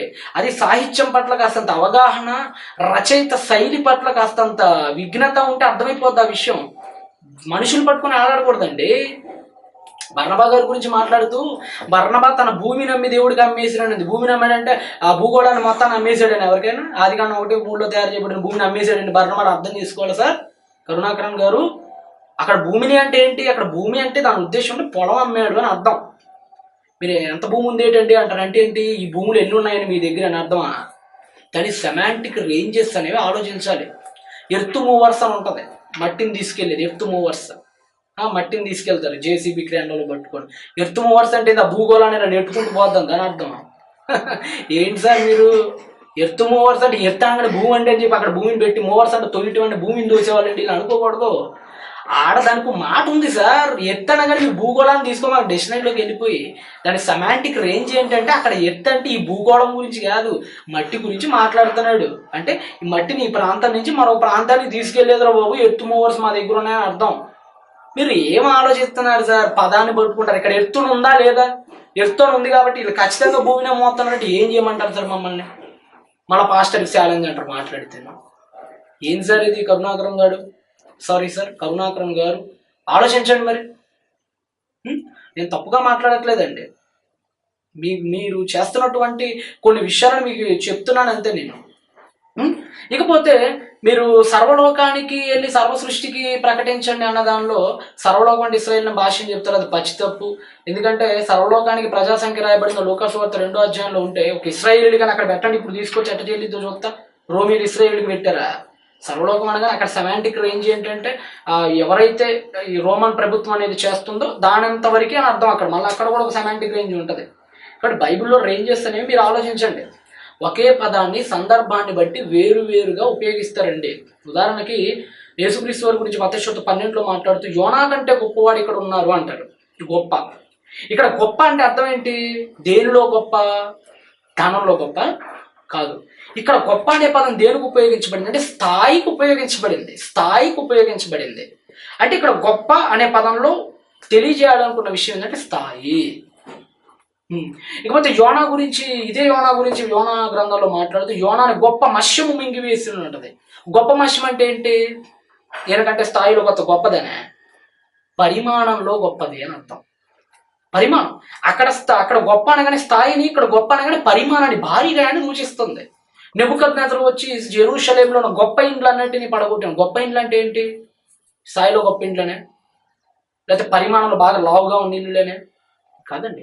అక్కడ గొప్ప అనగానే ధనాన్ని, ధనవంతుల యొక్క కట్టడాలని సూచిస్తుంది. భూమి మీద నరుల పాపం గొప్పదని, అక్కడ గొప్ప అంటే ఏంటి? అది positive greatness, negative greatness. Sir ఒకే పదాన్ని సందర్భాన్ని బట్టి వేరు వేరు రకాలుగా ఉపయోగిస్తారు బైబిల్లో. పలానా ఆయన గొంతు మోగబోయిందని అంటారు. ఎవరైనా ఒక మంచి గాయకుడు చనిపోతే పలానా గొంతు మోగబోయిందంటే ఏంటంటే మోగడు అయిపోయాడని అర్థమా? మోగబోయాడని అంటా నేను, కానీ నా అర్థం అది గొంతు పోయిందని అర్థం కదా, ఆయన చనిపోయాడని అర్థం. పలానా ఆయన కళ్ళు మూసారు అంటాం. కళ్ళు మూసారంటే అలా ఉన్న కళ్ళ టక్కమని ఇలా మూసారనే, అది కాదండి. కళ్ళు మూసారంటే చనిపోయాడని అర్థం. మీరు అక్షరాలు పట్టుకోకూడదు. అక్కడ అక్షరాల వెనుక భావాన్ని ఆలోచించాలి. భావాన్ని ఆలోచించకుండా అక్షరాలను పట్టుకోగలిగితే మనకి బాధ అనేది అర్థం కాదు సార్. మీ రామాయణంలోనైనా భగవద్గీతలోనైనా సరే దేన్ని తొందరగా తప్పు పట్టకూడదు. అక్కడ ఉన్న విషయాలు ఒకవేళ పాజిటివ్గా ఉన్నాయో నెగిటివ్గా ఆలోచించుకుంటే బెటర్. నేను చెప్పదలుచుకుంది కూడా అదే, బైబిల్ విషయంలో కూడా అదే. ఇకపోతే మీరు ఇంకొక ఎలిగేషన్, బహుశా దాన్ని మీరు మీ యొక్క యేసు మరో రూపం అనే పుస్తకంలో చేశారండి. యేసు మరో రూపం అనే పుస్తకంలో మార్క్స్ వార్త గురించి మీరు మాట్లాడుతూ ఒకటి కోట్ చేశారు. మార్క్స్ వార్తలో ఏదో నీళ్లు తాగిరమ్మని కూడా అన్నారు. పాపం ఇప్పుడు ఎవరు నీళ్లు తాగుతారో చూద్దరు. ఇక్కడ మీరు ఏమని కోట్ చేశారంటే యేసు మరో రూపం సార్, ఇది లోక పెరిగిన యేసు మరో రూపం, కరుణాకరణ్ గారు. దీనిలో మీరు ఏం కోట్ చేశారంటే 97వ పేజీలో, 97 మరియు 98వ పేజీలో మాట్లాడుతూ మార్క్స్ వార్త గురించి మాట్లాడుతున్నారు. మీరు ఇక్కడ మాట్లాడుతూ సర్వసృష్టికి సువార్త ప్రకటించండి అంటున్నాడంటే అక్కడ ఏదో జరిగి ఉండాలి అని చెప్పి మాట్లాడుతూ ఏం జరిగిందని పరిశీలిస్తే విస్తుగొల్పే నిజం బయటపడుతుంది అన్నారు. ఏ విస్తుగొల్పే నిజం బయటపడుతుందో చూద్దాం ఇప్పుడు. ఆ మాట అసలు ఏమి చెప్పినవి కాబట్టి మీరే స్టేట్మెంట్ ఇచ్చేసారు. ఏసి చెప్పినవి కావు, సువార్థికులు రాసినవి కాబట్టి. మరి ఎవరు రాశారు సార్? మీరేమైనా రాశారా సార్? మీరు రాయాలి. మీరు అన్నారు కదా బైబిల్ ఎవరు రాశారు? ప్రసన్న బాబు రాశాడా? ప్రసన్న బాబు వాళ్ళ నాన్న రాశాడా? బైబిల్ ఓపెన్ కాదు కదా. మరి మీరేమన్నా రాశారు సార్ ఈ వాక్యాన్ని? మరి మీరెవరు సార్ చెప్పడానికి? సువార్థికులు రాసినవి. తదనంతర కాలంలో బైబిల్లో ఈ విషయాలు చేర్చబడ్డాయి. ఇందుకు చారిత్రక ఆధారం క్రీస్తు శకం 4వ శతాబ్దానికి ముందు ఉన్న బైబిల్లో మార్క్స్ వార్త 16వ అధ్యాయం 8వ వచనంలో మార్క్స్ వార్త ముగిసిపోతుంది. ఇది పెద్ద తప్పు సార్. ఇది 4వ శతాబ్దానికి ముందున్న బైబిల్లోనట మార్క్స్ వార్త 16వ అధ్యాయం 8వ వచనంతో మార్క్స్ వార్త ముగిసిపోతుందట. ఆ తర్వాత లూకాసు వార్త ప్రారంభం అవుతుందట అని మాట్లాడుతున్నారు. ఈ విషయం మీరు ఇంటర్నెట్లో కూడా చెక్ చేసుకోవచ్చు అని చెప్పారు. ఇకపోతే మీరు మాట్లాడుతూ క్రీస్తు శకం 4వ శతాబ్దానికి ముందున్న బైబిల్ అన్నారు. కోట్ చేయాల. ఏ బైబిల్ అనేది మీరు కోట్ చేయాల? ఏది? క్రీస్తు శకం 4 అంటే చాలా ఉన్నాయి. సిరియానిక్ పెషిటా ఉంది, దాని గురించి మాట్లాడారా? అలెగ్జాండ్రియస్ కోడెక్స్ ఉన్నాయి, వాటి గురించి మాట్లాడారా? లేకపోతే వాటికానస్ కోడెక్స్ ఉన్నాయి, వాటి గురించి మాట్లాడారా? లేకపోతే సినైటిక్ కోడెక్స్ ఉన్నాయి, వాటి గురించి మాట్లాడారా? 4వ శతాబ్దం ముందు చాలా ఉన్నాయి సార్. 4వ శతాబ్దం ముందు బైబిల్ చాలా ఉన్నాయి. మీరు దేని గురించి మాట్లాడారు? స్పష్టత లేకుండా. దేవుడి పేరు విషయంలో ఎలాగో స్పష్టత లేదు, బైబిల్ అనువాద విషయంలో ఎలాగో స్పష్టత లేదు, దీని విషయంలో నేను స్పష్టత ఇవ్వాలి కదా, దీనిలోని మీరు స్పష్టత ఇవ్వాల. ఇకపోతే 4వ శతాబ్దానికి ముందున్న బైబిల్ అన్నారు. 4వ శతాబ్దానికి మీరు ఏవైతే కోట్ చేశారో ఈ కోట్ చేసినటువంటి విషయాలు ముఖ్యంగా అవి సినాయిటిక్ కోడెక్స్లో కానివచ్చు, లేకపోతే వాటికానస్ కోడెక్స్లో కానీ ఉంటాయి. మీకు స్క్రీన్ మీద చూపిస్తున్న ప్రేక్షకులారా మీరు కూడా చూడండి. ఇక్కడ మీకు చూపిస్తుంది సినాయిటిక్ కోడెక్స్. ఇక మరొకటి ఇది వచ్చినప్పటికి వాటికానస్ కోడెక్స్లు. ఇవంటి సుమారుగా 325 ఏడీలో 4వ శతాబ్దానికి ముందు రాయబడినటువంటి వ్రాత ప్రతులు అనొచ్చు. కోడెక్స్ అంటే రాత ప్రతి అని అర్థం. కోడెక్స్ అంటే వ్రాత ప్రతి అని అర్థం. వాటికానస్ కోడెక్స్లు ఉన్నాయి, సినాయిటిక్ కోడెక్స్లు ఉన్నాయి, అలెగ్జాండరస్ కోడెక్స్లు ఉన్నాయి. మీరు చెప్పినటువంటి విషయాలు వీటిలో తారసపడవచ్చు, దాన్ని మీరు అపార్థం చేసుకొని ఉండొచ్చు బహుశా. ఇకపోతే ఈ యొక్క సినాయిటిక్ కోడెక్స్, మీ యొక్క సినాయిటిక్ కోడెక్స్ ఏదైతే ఉందో వాటికానస్ కోడెక్స్ కానీ ఈ రెండు కూడా 325 మధ్య కాలంలో రాయబడ్డాయి. వాటిని మీకు చూపించాను కూడా ఆల్రెడీ. అయితే మీరు గమనించినటువంటి విషయం ఏంటంటే ఈ సినాయిటిక్ కోడెక్స్ కానీ ఈ వాటికానస్ కోడెక్స్ కానీ పచ్చి తప్పు. ఈ కోడెక్స్ వచ్చేటప్పటికి మాథ్యూస్, ఎండింగ్ ఆఫ్ మాథ్యూస్, మీరు మొత్తం 3 కాలమ్స్ మీకు కనపడుతున్నాయండి. మొదటి కాలం, రెండో కాలం, మరి మూడో కాలం. మూడో కాలం పైన గ్రీన్ కలర్ ఇంక్ని అక్కడ కలిపి బిగిన్ అవుతుంది అది. ఇంతకీ ఆ కాలమ్స్ ఏంటి అని అంటే ఈ రెండవ కాలం ఉంది కదా, ఈ రెండవ కాలం సగం పేరాతో ఆగిపోయింది చూసారా, పైన సగం పేరాతో, అది ఎండింగ్ ఆఫ్ మాథ్యూస్ అండి. మత్తయి సువార్త ఎండింగ్. మత్తయి సువార్త ఎండ్ అలా అయిపోగానే సెకండ్ కాలంలో అలా ఎండ్ అయిపోయింది. అలా థర్డ్ కాలంలో వెంటనే మార్క్స్ వార్త ప్రారంభమైపోయింది. Okay, very good. ఇకపోతే మరొకటి మీకు చూపిస్తున్నాను, మరొకటి కూడా మీరు చూడండి. ఏమండి ఇది లూకాసు వార్త ఎండింగ్. ఏమంటే ఇక్కడ కూడా మీకు 3 కాలమ్స్ ఫుల్ ప్లెజ్డ్గా కనపడుతున్నాయి. మొదటి 2 కాలమ్స్లో రెండో కాలం ఫినిష్ అయిపోయింది ఏంటంటే లూకాసు వార్త. రెండో కాలం ఫినిష్ అయిపోయింది లూకాసు వార్తతో. అయితే బిగినింగ్ ఆఫ్ జాన్ అనేది ఈ థర్డ్ కాలంలో ప్రారంభమవుతుంది. ఆ పైన గ్రీన్ కలర్ ఇంకుతో అండర్లైనింగ్ లా పెద్దది ఉంది కదండి, అది ఏంటంటే అర్థమైందంటే తర్వాత పుస్తకం ప్రారంభమవుతుందని అర్థం. దానికి ముందు ఏదైతే ఉందో అదే అంతకు మునుపు పుస్తకానికి ముగింపు అని అర్థం. ఇక్కడ లూకాసు వార్త రెండో కాలం చివరిలో ముగిసిపోయింది. 3వ కాలంలోనే ద గాస్పెల్ ఆఫ్ జాన్ అనేది ప్రారంభమైంది. ఓకే, అంటే ఇక్కడ ఎక్కడ కూడా మీకు గ్యాప్స్ అనేవి కనపడవు చూడండి. ఇకపోతే ప్రియులారా ఇప్పుడు మీకు చూపిస్తుంది యోహాను సువార్త ఎండింగ్. ఫస్ట్ కాలంలో మొదటి బహుశా ఒక 6-7 లైన్లలోనే ఎండ్ అయిపోయింది. ఇది జాన్, గాస్పెల్ ఆఫ్ జాన్, యోహాను సువార్త ఎండింగ్ అది. తర్వాత ద బుక్ ఆఫ్ యాక్ట్స్, అపోస్తుల కార్యములు అనేది దాని పక్కన వెంటనే మన స్టార్ట్ అయిపోయింది. అంటే మధ్యలో ఎటువంటి తేడాలు లేవు చూడండి. అది అలా ముగుస్తుంది. మత్తయి సువార్త మూలకంగానే అలాగా మార్క్స్ వార్త ప్రారంభమైంది. లూకాసు వార్త ముగియంగానే వెంటనే యోహాను సువార్త ప్రారంభమైంది. యోహాను సువార్త ముగియంగానే వెంటనే అపోస్తుల కార్యాలు ప్రారంభమైంది.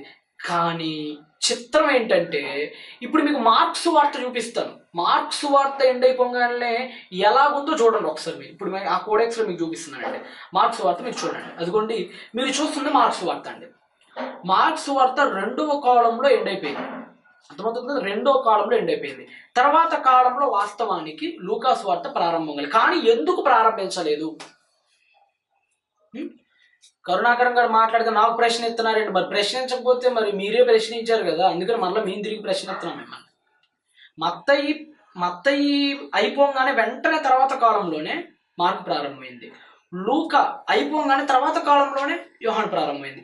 యోహాను అయిపోగానే తర్వాత కాలంలోనే లూకా యాక్ట్స్ ప్రారంభమైంది. కానీ మార్కు ముగిసిన తర్వాత దాని పక్కన కాలంలో ఎందుకు లూకా ప్రారంభం కాలేదు అంటే ఆ వ్యక్తి 9 నుంచి 20 వచనాల్ని కోట్ చేయటంలో మర్చిపోయి ఉండాలి. లేకపోతే అతను ఎక్కడి నుంచి అయితే కాపీ చేస్తున్నాడో ఆ కాపీ చేయబడిన దానిలో అది మిస్ అయిపోయి ఉండాలి బహుశా. అందుకనే అక్కడ కాలం అనేది గ్యాప్ ఇచ్చాడు, బ్లాంక్స్ ఇచ్చాడు, స్పేస్ ఇచ్చాడు. బ్లాంక్లో ఎందుకు స్పేస్ ఇచ్చాడు? అయ్యా బాబు రాయాల్సింది ఉందిరా నాయన, కానీ అది నా దగ్గర లేదురా నాయన అని చెప్పి అంతకు ముందున్నటువంటి కాపీ చెదిరిపోవటాన్ని బట్టి ఆయన ఇది చేశాడు. కాబట్టి ప్రేమేం దేవుని వాళ్ళరా, మార్క్స్ వార్త 8వ వచనంతో ఎండ్ అవ్వలేదు. 8వ వచనం వరకు అతను రాసి 9వ వచనం నుంచి నాకు తెలియదు, అంతకుముందు చెదిరిపోయింది కాబట్టి ఇదిగో ఆయన స్పేస్ ఇస్తున్నాను బ్లాంకుల్లో అని ఆయన మాట్లాడాడు. ప్రియమైన దేవుని వల్ల. కాబట్టి మార్క్స్ వార్త ఇది 8వ వచనం ఎండ్ అయిపోయింది అనుకోకూడదు. ఉదాహరణకి ఎవరైనా ఒక వ్యక్తి ఎగ్జామ్ రాస్తున్నాడు అనుకోండి, వెంటనే టైం అయిపోతుందని ఒక ప్రశ్న అడావుడిగా రాసేసి చివరి పేరా వదిలేసి పక్కన ప్రశ్నకి వెళ్ళిపోయాడు, మార్క్స్ ఎక్కువ వచ్చేస్తున్నాయని. ఇప్పుడు దాని ఆన్సర్ ఇతను రాసిందే అనుకోవాలా, లేకపోతే మిగతా ఆన్సర్ ఇతను రాయలేదు అనుకోవాలా? ఇతను రాయలేదని అర్థం. అక్కడ 2 రెళ్ళు ఎంత 4, 2 9 ఎంత 18 అంతవరకు రాశాడు. తర్వాత 2 10 20 అని రాయాలి. అందుకని 2 10 20 లేదండి, 2 9 18 వరకు ఉందని అంటారా లెక్కల్లో? సార్ 2 9 18 వరకు ఆడు రాశాడు అంతే. 2 10 20 కూడా ఉంది. ఆడు 20 రాయనంత మాత్రాన 20 లేదు అనుకున్నట్టు ఉంది మీ వ్యవహారం ఇక్కడ. కాబట్టి మార్క్స్ వార్త 9 నుంచి 20 వచనాలు కూడా ఉన్నాయి, కాదు వీడు రాయల కోడెక్స్లో. అంతే కదండి, సినైటికస్ కానీ, వాటికానస్ కానీ, అలెగ్జాండ్రినస్ కానీ ఈ కోడెక్స్లు ఏవి కూడా సరైన కోడెక్స్లు కావు. దీనిలో చాలా మిస్టేక్స్ ఉన్నాయి వీటిల్లో. ఉదాహరణకి మీకు సినైటికస్ కోడెక్స్లో ఉన్నటువంటి కొన్ని మిస్టేక్స్ అనేవి మీకు చెప్తాను, బాగా వినండి. ఇది 1859లో డిస్కవర్ అయిందండి. సినైటికస్ కోడెక్స్ కానీ, ఈ వాటికానస్ కానీ ఇవన్నీ కూడా 18వ శతాబ్దం 1859లో ఇది డిస్కవర్ అనేది అయింది. ఇకపోతే ఇది ప్యాచ్మెంట్ మీద రాయబడిందండి. ప్యాచ్మెంట్ అంటే గొర్రెల లేకపోతే ఏదైనా ఒక జంతువుల యొక్క చర్మాలు. బైబిల్ రాయబడింది 3 విధాలుగా, ఒకటి ప్యాపిరస్ మీద, ఒకటి ప్యాచ్మెంట్ మీద, 3 వెల్లు మీద. ప్యాపిరస్ అంటే పేపర్ అనే పదం వచ్చింది, ప్యాపిరస్ అనే పదం నుంచి ఈరోజు మనం పేపర్ అని వాడుకున్నాడు. ప్యాపిరస్ మొక్కలు ఒకదాని మీద ఒకటి మరి ఒకటి అడ్డంగాని ఒకటి నిలువుగాని పెట్టి దాని మీద బరువైన వస్తువు పెట్టి అది పేపర్ లాగా అయిన తర్వాత రాసేవాళ్ళు. నెంబర్ 2 ఏంటంటే నెంబర్ 2 రాయబడింది వెల్లుమ్ అంటే కూడా జంతు చర్మాలే. పార్చ్మెంట్ అనే కూడా జంతు చర్మాలే. కానీ రెండింటికి తేడా ఏంటంటే ఒకటేమో లేత జంతు చర్మాల మీద రాయబడుతుంది, ఒకటేమో ముదిరిపోయిన చనిపోయిన జంతు చర్మాల మీద రాయబడతాయి. కానీ 2 జంతు చర్మాలే. ఇలాగా సినైటికస్ రాయబడింది దేని మీద అంటే పార్చ్మెంట్ మీద రాయబడింది. రాయబడిన తర్వాత ప్రియమైన దేవుని దీనిలో చాలా వాళ్ళు గ్రంథస్థం చేయలేదండి. ఏదో మార్క్స్ వార్త 9 నుంచి 20 అనుకుంటే పొరపాటు. వీళ్ళు మార్క్స్ వార్త 9 నుంచి 20 చాలా వరకు రాయకుండా ఎగ్గొట్టేశారు వీళ్ళు. వాటిలో ఎగ్గొట్టిన విషయాలు ఏంటంటే point number 1 the gospel of John chapter 25 verse number 25 ఎగ్గొట్టేశారు.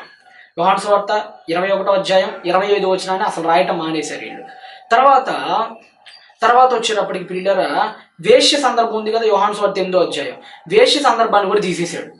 యోహాను సువార్తలో వేశ్య సందర్భం రాయాలి, సినైటికస్లో వేశ్య సందర్భాన్ని తీసేశాడు. ఆ తర్వాత వచ్చేటప్పటికి మార్క్స్ వార్త 1:1లో దేవుని కుమారుడైన యేసు అని ఉంటుంది. దేవుని కుమారుడు అనే పదాన్ని తీసేశాడు. తర్వాత లూకాసు వార్త 24వ అధ్యాయం 51వ వచనం దాన్ని ఎగరగొట్టేశారు. లూకాసు వార్త 9వ అధ్యాయం 55 నుంచి 56 వచనాలు దాన్ని ఎగరగొట్టేశారు. తర్వాత ఇంత అతిపెద్ద తప్పు ఎక్కడ దొరకలేదు తెలుసు సినైటికస్లో.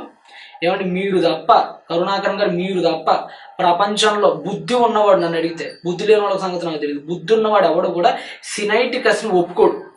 దానిలో చాలా మిస్టేక్స్ ఉన్నాయి. అవి క్రైస్తవులు అదేంటి జస్ట్ లెటర్ బై లెటర్ ఏదో వాడు అర్జెంట్ కాపీ చేసి పెట్టిన కోడెక్స్లు అండి, అవన్నీ కూడా నమ్మశక్యమైనవి కావు. సినైటికస్ తప్పు అని చెప్పడానికి నేను చెప్తున్నటువంటి ఒక ఉదాహరణ ఏంటంటే లూకాసు వార్త 1వ అధ్యాయము 26వ వచనం ఒకసారి తీయండి. మన బైబిల్లో లూకాసు వార్త 1వ అధ్యాయం. ఇవన్నీ మీకు ఎందుకు చెప్పాల్సి వస్తుంది అంటే నాకు అవసరమని నేను అడిగాను అంటారు. మీరు మాట్లాడితే మీరు అనే మాటలు ఎట్లా ఉంటాయంటే నేను అడిగానా బ్రదర్ అంటారు. మీరు అడిగారు కాబట్టి చెప్తున్నాం. మీరేమడిగారు? 4వ శతాబ్దానికి ముందున్న బైబిల్లో లేదన్నారు. అసలు అది బైబిల్ అంటున్నా నేను, అసలు బైబిల్ కాదు తప్పుడు బైబిల్ అంటున్నా నేను. కాబట్టి మీరు ఊరకనే మాటలు దాటేమాకండి దయచేసి, అక్కడ ఆగండి. మీకు ఏదైతే ఇబ్బందిగా ఉండి వెంటనే దాటేసి నేను అడిగాను అంటారు. ఏమంటారు సార్ మరి దీన్ని? అది విజ్ఞతగా మీరు ఆలోచించండి. లూకాసు వార్త 1వ అధ్యాయం 26వ వచనంలో సినైటికస్లో చేసినటువంటి మిస్టేక్స్ చెప్తున్నా. 1వ అధ్యాయం 26లో ఏమని ఉంటుంది? 6వ నెలలో గబ్రియేలు అనే దేవదూత గలిలియలోని నజరేతను ఊరిలో అని ఉంటుంది. గలిలియలోని నజరేతను ఊరిలో ఎందుకంటేనంటే పాలస్తీనాని 3 రకాలుగా డివైడ్ చేశారు. ఒకటి ఎలాగా సమరయ మధ్యలో ఉంటుంది, కింద యూదయ, పైన గలిలయ. నజరేత్ ఎక్కడ ఉంటుందండి? కాకపోతే చివరిలో మీరు మ్యాప్ పాయింట్స్ ఉంటే చివరిలో మీరు మ్యాప్ పాయింట్లు కనుక చూసుకున్నట్లయితే ప్రేక్షకులారా ఇది క్రైస్తవులని మీకు మరి ముఖ్యంగా చెప్తున్నాను, ఆయనతో ఇక నాకు అనవసరం ఈ విషయంలో. మీరు కనుక చూసుకున్నట్లయితే క్రొత్త నిబంధన కాల పాలస్తీనా అనేటువంటి మ్యాప్ ఉంటుంది.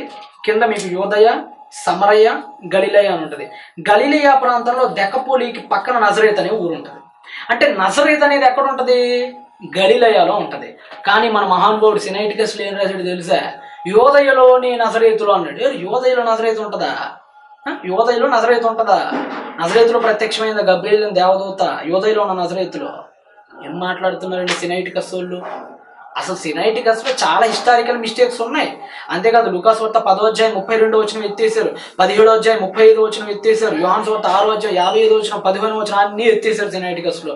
ఇవన్నీ ఎత్తేసారు కాబట్టి ఇవన్నీ బైబిల్లో లేదంటారా? మార్క్స్ వార్త 16వ అధ్యాయం 9 నుంచి 20 వచనాలు లేదండి కాబట్టి ఒరిజినల్ బైబిల్లో లేవన్నారు. మరి ఇప్పుడు నేను చెప్పినవన్నీ కూడా లేవు, మరి అవన్నీ ఒరిజినల్ బైబిల్లో లేవు అనుకోవాలా? మళ్ళీ మీరు దానికి పంచలేస్తారు ఏమో లేవేమోనని. ఇప్పుడు చెప్తా దానికి కూడా ఇప్పుడు చెప్తా కథ కూల్ అవ్వండి. ఇకపోతే వాటికానస్ గురించి కూడా ఈ 4వ శతాబ్దానికి ముందు మీరు కోడ్ చేసిన అక్కడే వాటికానస్ కోడెక్స్. ఈ వాటికానస్ కోడెక్స్ అనేది 300 నుంచి 325 మధ్యలో రాయబడినటువంటి కోడెక్స్. ఇది వెల్లూమ్ మీద రాయబడింది. పశ్చర్మలు వెల్లూమ్స్ అంటే పశ్చర్మలు వీటి మీద రాయబడింది. ఇది కూడా చాలా ఒమిట్ అనేది చేసిందండి. వేల వాక్యాలు ఒకటి కాదు రెండు కాదు, వేల వాక్యాలు, సెంటెన్స్లు, చాప్టర్సే వాటికానస్లో వాళ్ళు కోట్ చేయలేదు. ఎవరైతే మ్యానుస్క్రిప్చర్స్ రాస్తున్నారో వాళ్ళు కోట్ చేయలేరు. ఇకపోతే డజన్ల కొద్ది అధ్యాయాలన్నీ ఎత్తేసారు. సుమారుగా 5,000 మ్యానుస్క్రిప్చర్స్ లభిస్తే దానికి సమకాలీకమైనవి 5,000 మ్యానుస్క్రిప్ట్స్లో ఏవైతే ఉన్నాయో అవి వాటికానస్లో రాయాల. అంటే వాటికానస్ తప్పు అని మిగతా 5,000 మ్యానుస్క్రిప్చర్స్ ఆధారంగా ఉన్నాయి మనకి ఈరోజు. ఓకే ప్రియులారా, అంతేకాదు సుమారుగా 130 ఏడి అనగా only 30 years after the original scriptures అయినటువంటి యాన్షియంట్ మ్యానుస్క్రిప్చర్స్ 24,000 ఈ రోజుకి అవైలబుల్ ఉన్నాయి. అనగా ఒరిజినల్ స్క్రిప్చర్స్ ఏవైతే ఉన్నాయో వాటి తర్వాత 30 years లోపలే ఉన్నటువంటి 24,000 యాన్షియంట్ హోలీ మ్యానుస్క్రిప్చర్స్ ఈ రోజుకి మనకు అందుబాటులో ఉన్నాయి.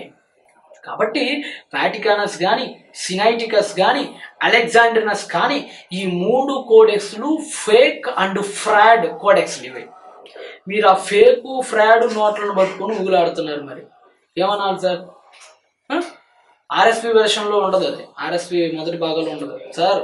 కాస్త బిబ్లికల్ హిస్టరీ కూడా తెలుసుకోండి, మీరు దయచేసి తెలుసుకోండి. ఎందుకంటే అలెగ్జాండ్రియా కోడెక్స్లు వేరు, యాంటియోక్ కోడెక్స్లు వేరు. ఈరోజు కింగ్ జేమ్స్ వర్షన్ అన్నారు కదా, అది యాంటియోక్ కోడెక్స్ నుంచి చేయబడింది. యాంటియోక్ కోడెక్స్లు పర్ఫెక్ట్గా ఉంటాయి. ఇప్పుడు మీరు అన్నారు కదా 4వ శతాబ్దానికి ముందున్న బైబిల్, బాగా వినండి, మీరు చెప్తున్న అదే మాట నేను లేవనెత్తున్నాడు. ఇప్పుడు మాట దాటే మాకండి. మార్క్సు వార్త 16వ అధ్యాయము 9 నుంచి 20 వచనాలు 4వ శతాబ్దానికి ముందున్న బైబిల్లో లేవు అని అన్నారు. ఉన్నాయని నేను చూపిస్తా. ప్రిల్లర్ మీకు బైబిల్ చూపిస్తున్నాను చూడండి. ఇది సిరియనిక్ ట్రాన్స్లేషన్స్ అండి. సిరియనిక్, దీని పేరు పెషిటా అంటారండి దీన్ని. ఇది సిరియనిక్ ట్రాన్స్లేషన్స్. ఇవన్నీ కూడా సిరియన్ క్రిస్టియానిటీ అంటే కూడా అరోమియన్స్ అన్ని కూడా వీటిని ఉపయోగిస్తారు. ఇది పెషిటా అంటారు దీన్ని. ఇది 2వ శతాబ్దంలో రాయబడింది. ఇప్పుడు ఈయనేమన్నాడు? 4వ శతాబ్దానికి ముందున్న బైబిల్ లేదన్నాడు. ఇది 4వ శతాబ్దానికి ముందున్న బైబిలే మిస్టర్ కరుణాకరన్ సుగ్గునా గారు. దీని పేరు పెషిటా. ఇది 2వ శతాబ్దంలో రాయబడింది, సిరియనిక్ ట్రాన్స్లేషన్ ఇది. దీనిలో మార్క్స్ వార్త 16వ అధ్యాయంలో 9 నుంచి 20 వచనాలు ఉన్నాయి. వాటికానస్లో, అలెగ్జాండ్రినస్లో, సినైటికస్ కంటే ముందు రాయబడింది ఇది. వాటి కంటే ముందు రాయబడింది ఇది. దీని ఓల్డ్ టెస్ట్మెంట్ హెబ్రీ నుంచి న్యూ టెస్ట్మెంట్ గ్రీక్ నుంచి ట్రాన్స్లేట్ చేశారు దీన్ని. అప్పుడుంది. మరి 2nd centuryలో ఉన్నది 4th centuryలో మిస్ అయిందంటే వాళ్ళు లేనివి కల్పించిన వాళ్ళు అవుతారా? అవుతారండి? వీళ్ళు ఉన్నాయి తీసేసిన వాళ్ళు అవుతారు. కాబట్టి సిరియనిక్ ట్రాన్స్లేషన్లో ఖచ్చితంగా స్పష్టంగా మార్క్స్ వార్త 16వ అధ్యాయం 9 నుంచి 20 వచనాలు ఉన్నాయి. ఇది వీటికంటే ముందుది. మీరు ఏవైతే ఆరోపణ చేస్తున్నారో లేవని, వాటికంటే ముందటి బైబిల్ ఇది. దీనిలో ఉన్నాయి. అంతే కదండి, చాలా వెర్షన్స్లో ఉన్నాయి. యాంటియోక్లో బయటపడదు. ఇప్పుడు ఈరోజు కింగ్ జేమ్స్ వర్షన్ అనువాదం చేయబడింది అంటే that is Antioch. Revised standard version అనేది ట్రాన్స్లేట్ చేయబడింది అలెగ్జాండ్రినస్ నుంచి. కింగ్ జేమ్స్ వర్షన్ ట్రాన్స్లేట్ చేయబడింది యాంటియోక్ వెర్షన్స్ నుంచి. యాంటియోక్ వర్షన్ అనేది పర్ఫెక్ట్ వర్షన్ అనేది. యాంటియోక్ అనేది పర్ఫెక్ట్ మ్యానుస్క్రిప్చర్స్ అవి. యాంటియోక్ నుంచి వచ్చినటువంటి కోడెక్స్లు పర్ఫెక్ట్ మ్యానుస్క్రిప్చర్స్ అవి. ఉదాహరణకి నిజంగా బైబిల్ గ్రంథంలో కూడా అలెగ్జాండ్రినస్కి అంత పెద్ద పేరు ప్రఖ్యాత లేని దేవుడు వాటికి కల్పించలేదు. ఉదాహరణకి మీకు కొన్ని విషయాలు నేను చెప్పదలిచాను ప్రేమైన దేవుని వల్ల. ఉదాహరణకి అంత్యోక్య అంటారు. ఈ అంత్యోక్యకి చాలా మరి ప్రముఖమైనటువంటి స్థానం అనేది బైబిల్లో దేవుడు కల్పించాడు. ఈ అంత్యోక్య అనేది ముఖ్యంగా సెల్యూకస్ నికోటర్ గారు, అలెగ్జాండర్ గారు విడిపోయిన తర్వాత 2 రాజ్యాలు చీలిపోతాయి. ఒకటి ఐగుప్తుని కేంద్రం చేసుకొని టోలమీని పరిపాలిస్తారు, సిరియాని కేంద్రకం చేసుకొని సెల్యూకస్ను పరిపాలిస్తారు. అలాంటి సెల్యూకస్ నికోటర్ అనేటువంటి వ్యక్తి 300 BCలో 300 BCలో 16 యాంటీయోక్లను స్థాపిస్తే దానిలో ఈ సిరియాలో ఉన్నటువంటి యాంటీయోక్ అనేది చాలా ఫేమస్. ఈ సిరియాలో ఉన్నటువంటి యాంటీయోక్కి బైబిల్ చాలా ప్రిఫరెన్స్ ఇచ్చిందండి. ఎందుకు అనంటే ఇవన్నీ నేను చెప్తుంది మీకే తర్వాత అర్థమవుతుంది. ముఖ్యంగా అపోస్తలుల కార్యాలు 11వ అధ్యాయము 26వ వచనాన్ని కనుక చూస్తే అక్కడ మొట్టమొదట అంత్యోక్యలో శిష్యుడు క్రిస్టియన్స్ అనబడిరి, క్రైస్తవులు అనబడిరి అనే మాట ఉంటుంది. ఏమండి, మీరు అంటారు కదా క్రైస్తవ్యం కత్తి చేత విస్తరింపబడిన రెడ్ ఇండియన్స్, వాటి గురించి కూడా మాట్లాడుకుందాం సార్, నో ప్రాబ్లం, వాటి గురించి కూడా మాట్లాడుకుందాం. అసలు క్రిస్టియన్ అనే పదం ఎక్కడి నుంచి వచ్చిందో తెలుసా అండి? క్రిస్టియన్ అనే పదంలో లాటిన్ అనే క్రిస్టోస్ అనేటువంటి పదం నుంచి వచ్చిందండి. అది కూడా one of the reason Christian అని అంటానికి. క్రీస్తు అనే పదం నుంచి మరొక రీజన్ ఏంటంటే క్రిస్టోస్ అనేటువంటి పదం. క్రిస్టస్ అనే పదానికి అర్థం ఏంటంటే దయగలిగిన వారు అని అర్థం సార్. దయగలిగిన వారు మేము పెట్టిన పదం కాదండి అది. ఆనాడు అన్ని జనులైన రోమీయులు క్రీస్తును వెంబడించే మమ్మల్ని ఉద్దేశించారు, మీరు క్రిస్టోస్ రా అంటే మీరు దయగలిగిన వాళ్ళు నాయన అని పెట్టారు. అంటే క్రైస్తవ్య పునాదులే దయ, కనికర, శాంతితో ప్రారంభమైనవి. ఎవరెవరిని చంపారండి? చరిత్రను తిరగేయండి. నీరో చంపారండి క్రైస్తవులను, చంపాడండి. వెస్పాషియన్ చంపాడండి క్రైస్తవులను. వాళ్ళు చంపుతుంటే బతికి బట్టగట్టింది క్రైస్తవ్యం చంపి విస్తరించింది అంటారేంటి మీరు? క్రైస్తవ్యాన్ని చంపుతున్నా కానీ విస్తరించింది. క్రైస్తవ్యం చంపుతూ విస్తరించలేదు. క్రైస్తవ్యాన్ని చంపుతున్నా విస్తరించిన ఏకైక జాతి ప్రపంచంలో ఏ జాతి అయినా ఉందంటే అది వన్ అండ్ ఓన్లీ క్రిస్టియానిటీ. క్రైస్తవ్యం మీద జరిగిన దాడులు మరొక వాళ్ళ మీద కనుక జరిగితే ఈ పాటికి అది అంతమైపోయేది. ఎప్పుడో నీరో చేసిన దాడులు ఎప్పుడేం జరిగాయండి? నీరు అడ్డంగా తగలబెట్టేసేవాడు. వెస్పాషియన్, టార్జన్ కాలంలో కానీ ఎంతమంది రాక్షసులు క్రైస్తవుల మీద రక్కసిని వెళ్ళగక్కారో, రక్తపాతం సృష్టించారో చరిత్రను తిరగేసిన ఏ ఒక్క నిజాయితీ కలిగిన వాడికైనా అర్థమవుతుంది. That is Christianity. ఈ మయా నాగరికత వీటి గురించి తర్వాత మాట్లాడదాం, నో ప్రాబ్లం. అసలు ఏం జరిగింది అనేది కూడా మాట్లాడదాం, నో ప్రాబ్లం.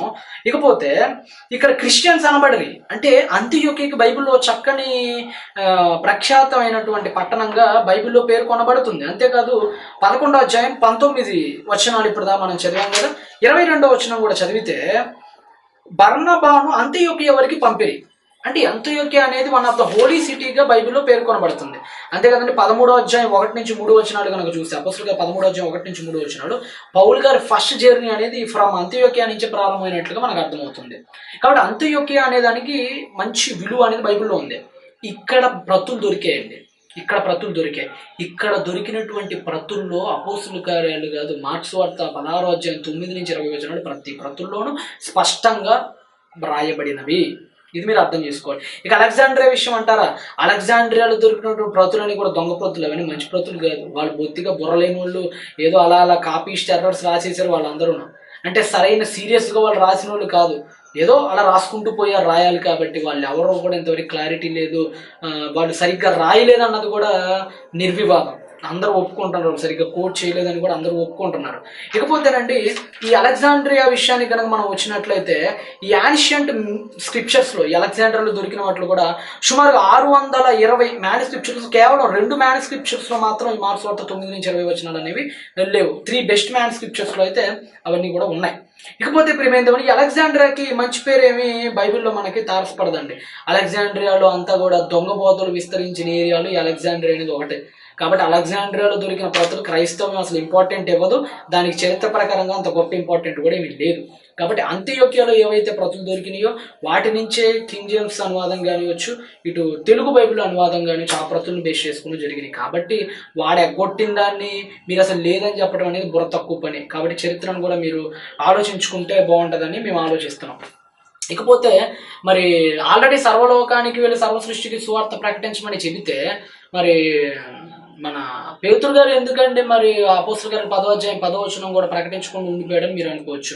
ఏమంటే పేతురు గారు కానీ యోహాను గారు లేని వీళ్ళు కాస్త చదువు లేని వాళ్ళు, మొదటి నుంచి కూడా యేసువారి మాట వీళ్ళకి తొందరగా అర్థం కాదు. ఈ యేసువారు చెప్పిన మాట పునరుద్ధానం తర్వాత అర్థమైందని చెప్తారు. అంటే 3.5 ఏళ్ళు పట్టింది ఒక మాట అర్థం కావటానికి. నేను దేవాలయం పడగొట్టి చూడుడి అన్నప్పుడు మీరు ఒకసారి దాన్ని కనుక ఆలోచించినట్లయితే యోహాను సువార్త ఒకసారి మీరు తిరగేసినట్లయితే యోహాను సువార్త 2వ అధ్యాయము 19వ వచనం, యేసు ఈ దేవాలయం పడగొట్టుడి 3 దినములలో దాన్ని లేపుదునని వారితో చెప్పిన యూదులు ఈ దేవాలయం 46 సంవత్సరములు కట్టిరే, నీవు 3 దినములలో దానిని లేపుదు అనేది. అయితే ఆయన తన శరీరమును దేవాలయమును గురించి ఈ మాట చెప్పిన, ఆయన మృతులలో నుండి లేచిన తర్వాత ఆయన ఈ మాట చెప్పిన ఆయన శిష్యులు జ్ఞాపకం చేసుకొని లేఖనములో యేసు చెప్పిన మాటలను నమ్మిరి. అంటే దేవాలయమును గురించి నమ్మారు వీళ్ళు. అంటే వీళ్ళు మొదట అర్థం కావట్లేదండి. మొదట వీళ్ళకి ఏవి కూడా సరిగ్గా అర్థం కాలేదు, పాపం చదువుకోలేని వీళ్ళు.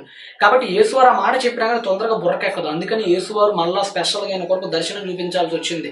అయినప్పటికీ కూడా గలతీ పత్రికలో పౌలు గారు కూడా అందుకనే పేతురు గారిని మరి క్వశ్చన్ చేస్తాడు. ఒకసారి గలతీ పత్రిక 2వ అధ్యాయము 11వ వచనం, అయితే కేవలం అంత్యోక్యకు వచ్చినప్పుడు అతను అపరాధిగా తీర్చబడెను కనుక నేను ముఖాముఖిగా అతన్ని ఎదిరించి తిని ఏలైనగా యాకోబు నొద్ద నుండి కొందరు రాకమునుపు అతను అన్ని జనులతో భోజనం చేయుచుండేట, అన్ని జనులతో బాగానే భోజనం చేస్తున్నాడట. కానీ వారు రాగానే యూదులు రాగానే సున్నతి పొందిన వారికి భయపడి వెనక్కి తిరిగి వేరైపోయాడట. అంటే కొంత భయం అనేది పేతురులో అలాగనే ఉండిపోయింది. అందుకని పౌలు గారిని లేపుకోవాల్సిన పరిస్థితి అనేది దేవుడికి వచ్చింది. కాబట్టి కాస్తంత పేతురు గారికి మొదటి నుంచి యూదులు అంటే కాస్త భయం అనేది పేతురు గారికి ఉంది. అది ఆయన మనిషి, ఆయన కూడా మనలాగా మనిషే కాబట్టి భయం అనేది ఉంది. కాబట్టి ఆ భయం చొప్పున కాస్త చదువు లేకపోవటాన్ని బట్టి కొన్ని విషయాల్లో ఆయన ముందడుగు వేయలేకపోయాడు. ముందడుగు వేయకపోయినంత మాత్రాన యేసుప్రభు చెప్పలేదని మనం అయితే అనుకోకూడదు. కాబట్టి ప్రేమ దేవుని వల్ల మీరు ఈ విషయాలను కూడా గమనించవలసిందిగా కోరుకుంటూ ఉన్నాను. ఇకపోతే ప్రియులారా, మార్కు సువార్త 16వ అధ్యాయము 9 నుంచి 20 వచనాలు సువార్థికులు రాయలేదని చెప్పారు, బైబిల్లో లేదని చెప్పారు. ఎవడో ఔత్సాహికులు కోట్ చేశారని చెప్పారు. ఔత్సాహికులు కోట్ చేశారా? 2వ శతాబ్దంలో ఏ ఔత్సాహికుడు కోట్ చేశాడు? వాటికాన్ సినైటికస్లో లేనివి ముందెవడైనా చేయగలుగుతాడు? కోడు చేయలేడు.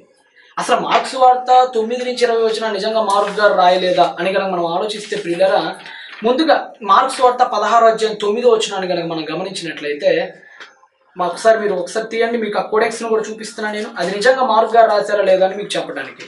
మార్కు సువార్త ఏమంటే ఎక్కడైతే ప్రారంభం అవుతుందో ఆ వచనాన్ని మీకు చూపిస్తాను. మార్కు సువార్త 16వ అధ్యాయము 9వ వచనం, ఆదివారం తెల్లవారినప్పుడు యేసు లేచి తాను దెయ్యములను వెళ్ళగొట్టిన మగ్దలేని మరియా మొదట కనపడిను అనే విధంగా మాట్లాడుకుంటూ వస్తాడు. మొట్టమొదటి ఉపయోగించినటువంటి పదాలలో ఒక పదం ఏంటంటే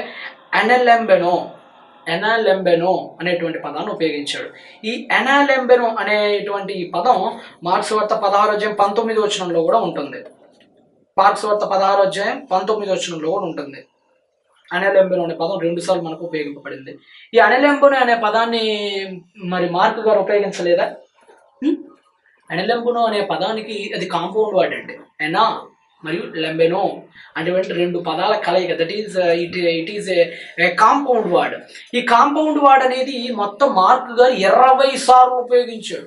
1 కాదు 2 కాదు 20 సార్లు ఎనా లెంబెనో అనే కాంపౌండ్ వర్డ్ని విడివిడిగా ఆయన 20 సార్లు ఉపయోగించాడు మార్కు గారు. మరి వేరే వాడు రాస్తే అదే అలా ఉపయోగిస్తాడు? ఆల్రెడీ ఆయన 20 సార్లు ఉపయోగించబడిన పదమే 9 నుంచి 19 వచనాలు మళ్ళీ ఉపయోగించబడింది. ఇకపోతే మీరు ఏదైతే సువార్థికులు రాయలేదన్నాడో అక్కడ ఉపయోగించినటువంటి మరో పదం ఏంటంటే ఎపిస్టాస్ అనేటువంటి పదం. అది 16వ అధ్యాయం 11వ వచనంలో ఉపయోగించబడింది. తర్వాత 16వ అధ్యాయం 16వ వచనంలో కూడా ఉపయోగించబడింది. దాని అర్థం ఏంటంటే నమ్మకపోయిరి అనేటువంటి విషయం వస్తుంది. ఈ ఎపిస్టోస్ అనే పదాన్ని మొత్తం 3 టైమ్స్ ఉపయోగించారండి. ఇదే మార్కు సువార్తలో 3 టైమ్స్. 6వ అధ్యాయం 6వ వచనంలో ఉపయోగించారు, 9వ అధ్యాయం 24వ వచనంలో ఉపయోగించారు, 16వ అధ్యాయం 14వ వచనంలో కూడా ఉపయోగించారు. కాబట్టి ఎపిస్టోస్ అనే పదం వాడబడిన పదం అనేది అనేక సార్లు ఉపయోగించబడింది. తర్వాత ఎపిస్టోస్ అనే పదం మార్కు సువార్త 9వ అధ్యాయం 18వ వచనంలో 19వ వచనంలో కూడా ఉపయోగించబడింది. కాబట్టి మార్కు సువార్త 16వ అధ్యాయం 9 నుంచి 20 వచనాల్లో ఉన్నటువంటి పదాలు ఆల్రెడీ ఉపయోగించబడిన పదాలే. కాబట్టి అది మార్కు గారే రాశారు. మార్కు గారు సుమారు 20 సార్లు ఉపయోగించిన పదాలు ఉన్నాయి దానిలో, 3 సార్లు ఉపయోగించిన పదాలు ఉన్నాయి దానిలో. కాబట్టి కరుణాకరణ్ సుగ్గుణ గారు మీరు చేసిన ఏ ఎలిగేషన్ కూడా బైబిల్ ముందు నిలవలేని ఎలిగేషన్. లేకపోతే మీరు ప్రసన్న బాబు గారి గురించి ఆయన సబ్జెక్ట్ ఏంటో అందరికీ తెలుసులే అన్నారు. సార్ ప్రసన్న ఇప్పుడు మీరు ఎవరైతే చిట్టి తమ్ముళ్ళ గురించి మాట్లాడారో అన్నగారు చెప్పింది వాళ్ళందరూ వీళ్ళ దగ్గర నేర్చుకుని వెళ్ళిన వాళ్ళేనండి. జైశాలి శ్రీ పిడి సుందరరావు గారి దగ్గర విద్యాభ్యాసం చేసిన వాళ్ళే, ప్రసన్న అన్న గారి దగ్గర వీళ్ళందరూ సమకాలీకులుగా పనిచేసి నేర్చుకున్న వాళ్ళే వీళ్ళందరూ కూడా. వీళ్ళేం సొంతంగా ఏం క్రియేట్ చేయలేదు. ప్రసన్న బాబు గారు డిబేట్ కోసం ఎదురు చూస్తున్నారు. ఇక్కడ ఎందుకు లీక్ చేయటం, అసలు డిబేట్కి అర్హత లేనిది, కాకపోతే మీరు అరుస్తున్నారని అన్నగారు ముందుకు రావటమే. అంటే అసలు అంత పని కూడా అవసరం లేదండి. అన్నగారిగా కూడా అసలు అవసరం లేదు గట్టిగా మాట్లాడితేను. ఇకపోతే పిల్లరా, మీరు మాట్లాడుతూ బైబిల్ ఓపెన్ యూనివర్సిటీ మీకు లెటర్ రాయమని చెప్తున్నాం. మేమేమని చెప్తున్నామంటే, మీరు మొన్ననే ప్రకటించారు బైబిల్ ఓపెన్ యూనివర్సిటీ అట శివశక్తి చేతులు చిత్తుగా ఓడిపోయిందట. ఏంటి సార్ ఇది? అసలు మీరు ఏమన్నా అర్థం ఉందా? ఏమంటే మీరు బైబిల్ ఓపెన్ యూనివర్సిటీ ఓడిపోయింది అన్నారు. ఏ ఆధారంతో మీరు ఓడిపోయిందని చెప్తున్నారు? 4 రోజులు గ్యాప్ ఇచ్చాను. నువ్వు 4 రోజులు గ్యాప్ ఇచ్చేదేంటి సార్ కరుణాకరన్ గారు? మీరు 4 రోజులు గ్యాప్ ఇచ్చేదేంటి? మేము లెటర్ రాయమంటేనేమో మీరు రాయరు. మీరు నిజంగా ధైర్యం చిత్తశుద్ధి ఉంటే మీ పుస్తకాలు పట్ల లెటర్ రాయండి. మీరేమంటున్నారు? మేము లెటర్ రాసేది ఏంటండి అంటున్నారు. Sir Bible open university debate చేసిందా అన్నారే, మీరు ఒకసారి తిరగేయండి. మీకు చూపిస్తున్న చూడండి. ఇది అహ్మద్ దీదాద్ గారికి జైశాలి గారికి జరిగినటువంటి పోటీ యొక్క పాంప్లెట్, పబ్లిసిటీ పాంప్లెట్ ఇది. జైశాలి శ్రీ పిడి సుందరరావు గారు అహ్మద్ దీదాద్ గారికి రాసిన లెటర్ ఇది. అహ్మద్ దీదాద్ గారు జైశాలి శ్రీ పిడి సుందరరావు గారికి రాసినటువంటి లెటర్ ఇది. ఇకపోతే ప్రియులరా, ఆ రోజు దీదాద్ గారు సంతకం పెట్టారు, ఆయన అంగీకరించాడు. విజయవాడలో పీడబ్ల్యూడి గ్రౌండ్లో వేదిక కూడా ఏర్పాటు చేయబడడం జరిగింది. వేదిక ఏర్పాటైంది, జైశాలి గారు దానికి అటెండ్ అయ్యారు. కానీ దీదాద్ రాలేదు. తప్పు ఎవరిదండి? తప్పు ఎవరిది? జైశాలి గారిదా దీదాద్దా? దీదాది తప్పు. ఆడు రాలేదు కాబట్టే బైబిల్ ఓపెన్ యూనివర్సిటీ ప్రాపగేషన్ అయినటువంటి అతని సంస్థను ఓడిపోయినట్టు ప్రకటించింది. మాకు రైట్ ఉంది ప్రకటించడం. ఎందుకు రైట్ ఉందంటే, మేము వాళ్ళకి ఛాలెంజ్ చేసాం, వాళ్ళు మాకు లెటర్ రాశారు, మేము వాళ్ళకి రివర్స్లో లెటర్ రాసాం, వాళ్ళు అగ్రి అయ్యారు. టర్మ్స్ అండ్ కండిషన్స్కి అగ్రి అయ్యి కూడా రాలేదు కాబట్టి వాళ్ళు ఓడిపోయాడు దీదాద్. ఇకపోతే రాయపూడి వెంకటాద్రి విషయంలో కూడా అదే. జైశాలి గారు మాటలుగా తను రెస్పాండ్ అయ్యాడు, వస్తానని చెప్పాడు, ప్రజావేదిక ఏర్పాటు చేశారు, కానీ రాలేదు కాబట్టి ఓడిపోయాడు. అంటే మీ వేదికలు ఏర్పాటు చేసాం, డేట్లు అనౌన్స్మెంట్ చేసాం, తర్వాత రమ్మని బహిరంగంగా చెప్పాం, కానీ రాలేదు. కాబట్టి తప్పెవరిది? వాళ్ళది. మేమేమన్నా డిబేట్ చేయం అంటున్నామా? జైశాలి గారు ఇంటర్నేషనల్ లెవెల్లో ఛాలెంజ్ చేస్తారు. ఆయన 4 గోడల మధ్య కూర్చుంటే ఛాలెంజ్ బహిరంగంగా కొన్ని వేల మంది స్కాలర్స్, బెంగళూరు పట్టణాలు, చెన్నై పట్టణాలు, కొన్ని వేల మంది స్కాలర్స్ ఉన్నటువంటి పట్టణాల్లో బహిరంగ సవాళ్ళు ఆయన చేస్తున్నప్పుడు ఒక్కడు కూడా రాడు. 4 గోడల మధ్య కూర్చొని డిబేట్కి రాలేదంటే వాళ్ళు రావట్లా. వాళ్ళని అడగండి, దీదాదని అడగండి, మీరు ఎందుకు డిబేట్ రాలేదని వాళ్ళకి ఫోన్ చేసి అడగండి. రాయపూటి వెంకటాద్రి బంధువులను మీ ఆయన ఎందుకు డిబేట్ రాలేదని వాళ్ళని అడగండి. వాళ్ళు రాలేదు. తప్పెవరిది? రాని వాళ్ళదా? రమ్మని చెప్పినా నాదే. తప్పెవరిది? వాళ్ళదే. ఈ మీ చేతుల్లో ఏ రైట్ ఉందండి? మీరు మాకేమైనా లెటర్ రాశారా? మీకేమైనా లెటర్ రాసామా? సంతకాలు ఏమన్నా మా ప్రసన్న అన్నయ్య గారు ఏమైనా చేశారా? మీరేమైనా చేశారా? డేట్ ఏమైనా అనౌన్స్మెంట్ అయిందా? వేదికలు ఏమైనా ఏర్పాటు? ఏమీ జరగల. ఓరకనే నోటి మాటతో ఏదో ఓడిపోయింది అన్నాడు. దీనివల్ల ఎటువంటి ఉపయోగం లేదు, సమాజానికి కూడా తెలుసు. ఇకపోతే మమ్మల్ని లెటర్ రాయమంటున్నారు, మీకు లెటర్ రాసేది అంటున్నారు. మీరు అంటున్నారు కదా, దానికి కారణం చెప్తున్నాను వినండి. పాయింట్ నెంబర్ 1 ఏంటంటే, ఈ క్రీస్తు సిలువే పడ్డాడా అని చెప్పి దీదాద్ గారికి లెటర్ బైబిల్ ఓపెన్ యూనివర్సిటీ రాసింది. వాళ్ళకి ఎందుకు రాయాల్సి వచ్చిందంటే, బహిరంగంగా సార్ మీరు చాలా చిన్నోళ్ళు, వాళ్ళ ముందు ప్రపంచవ్యాప్తంగా తిరిగిన వాళ్ళందరూ లెటర్ రాసాం. ఎందుకు రాసామంటే, అప్పుడు వాళ్ళది మాకంటే పెద్ద సంస్థ, ఇంటర్నేషనల్ లెవెల్లో పాతుకుపోయిన పెద్ద సంస్థ వాళ్ళది. కాబట్టి అప్పుడు మాది చిన్న సంస్థగా ఉంది కాబట్టి 1995 ఆ కాలాల్లో మేము వాళ్ళకి బాధ్యతగా లెటర్ రాసాం. రండి దీదాద్ అని డాడీ గారు రాశారు, జైశాలి గారు రాశారు. కానీ ఈరోజు మాది మహావృక్షంగా మారిన అతిపెద్ద సంస్థ, టోటల్ ఇంటర్నేషనల్ లెవెల్లో అనేక దేశాల్లో మా కాలేజెస్ ఉన్నాయి. ఈరోజు అనేక రాష్ట్రాల్లో మా వ్యవస్థ విస్తరించింది. మాది పెద్ద సంస్థ.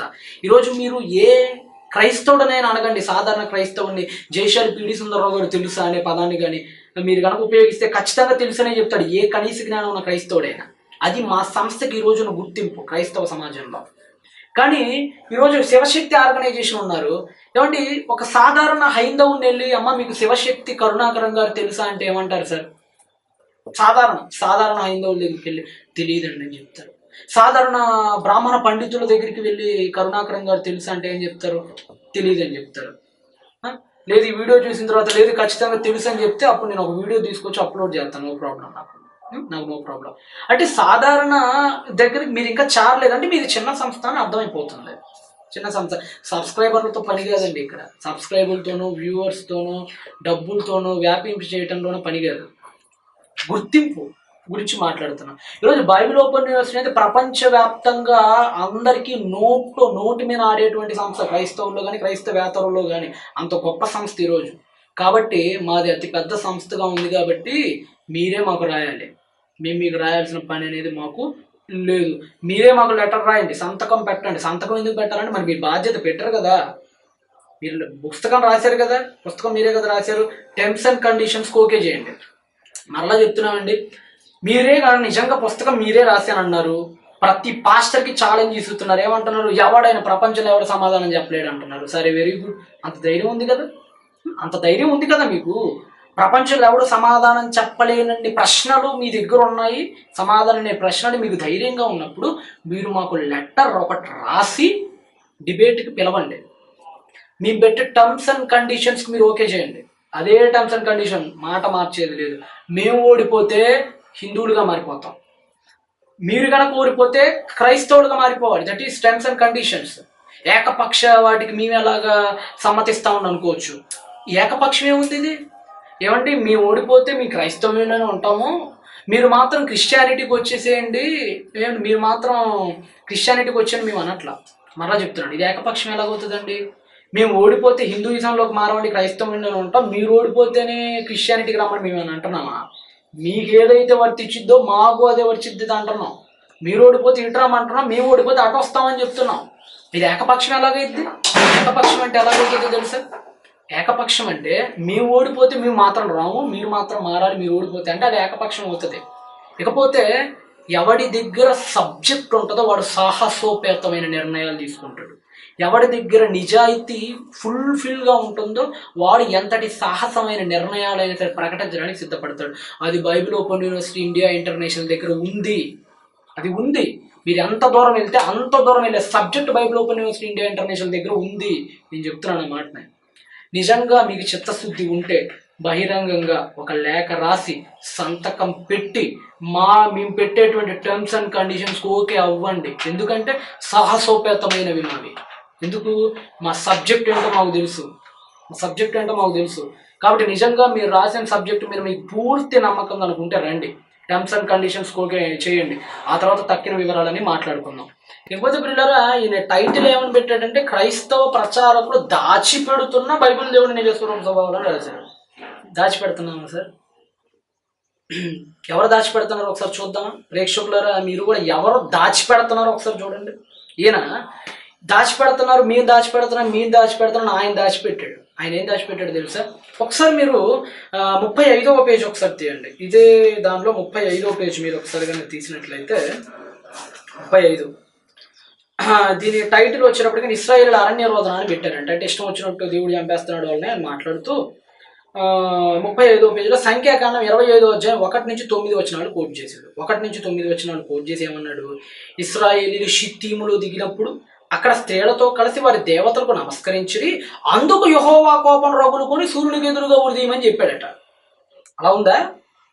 మరలా చదువుతున్న కరుణాకరన్ గారు, మీరు సంఖ్యాకాండం 25 అధ్యాయం 1-9 కోట్ చేసి అసలైన విషయాలు దాచిపెట్టేశారు. అసలైన విషయాలు దాచిపెట్టి ఏమన్నారు? ఇశ్రాయేలీయులు షిత్తీములో దిగినప్పుడు, మళ్ళా చదువుతున్నా, ఇశ్రాయేలీయులు షిత్తీములో దిగినప్పుడు అక్కడ స్త్రీలతో కలిసి వారి దేవతలకి నమస్కరించిరి, అందుకు యెహోవా కోపం రగులుకొని సూర్యునికి ఎదురుగా వారికి ఉరిదీయమని చెప్పాడని చెప్పి రాశారు.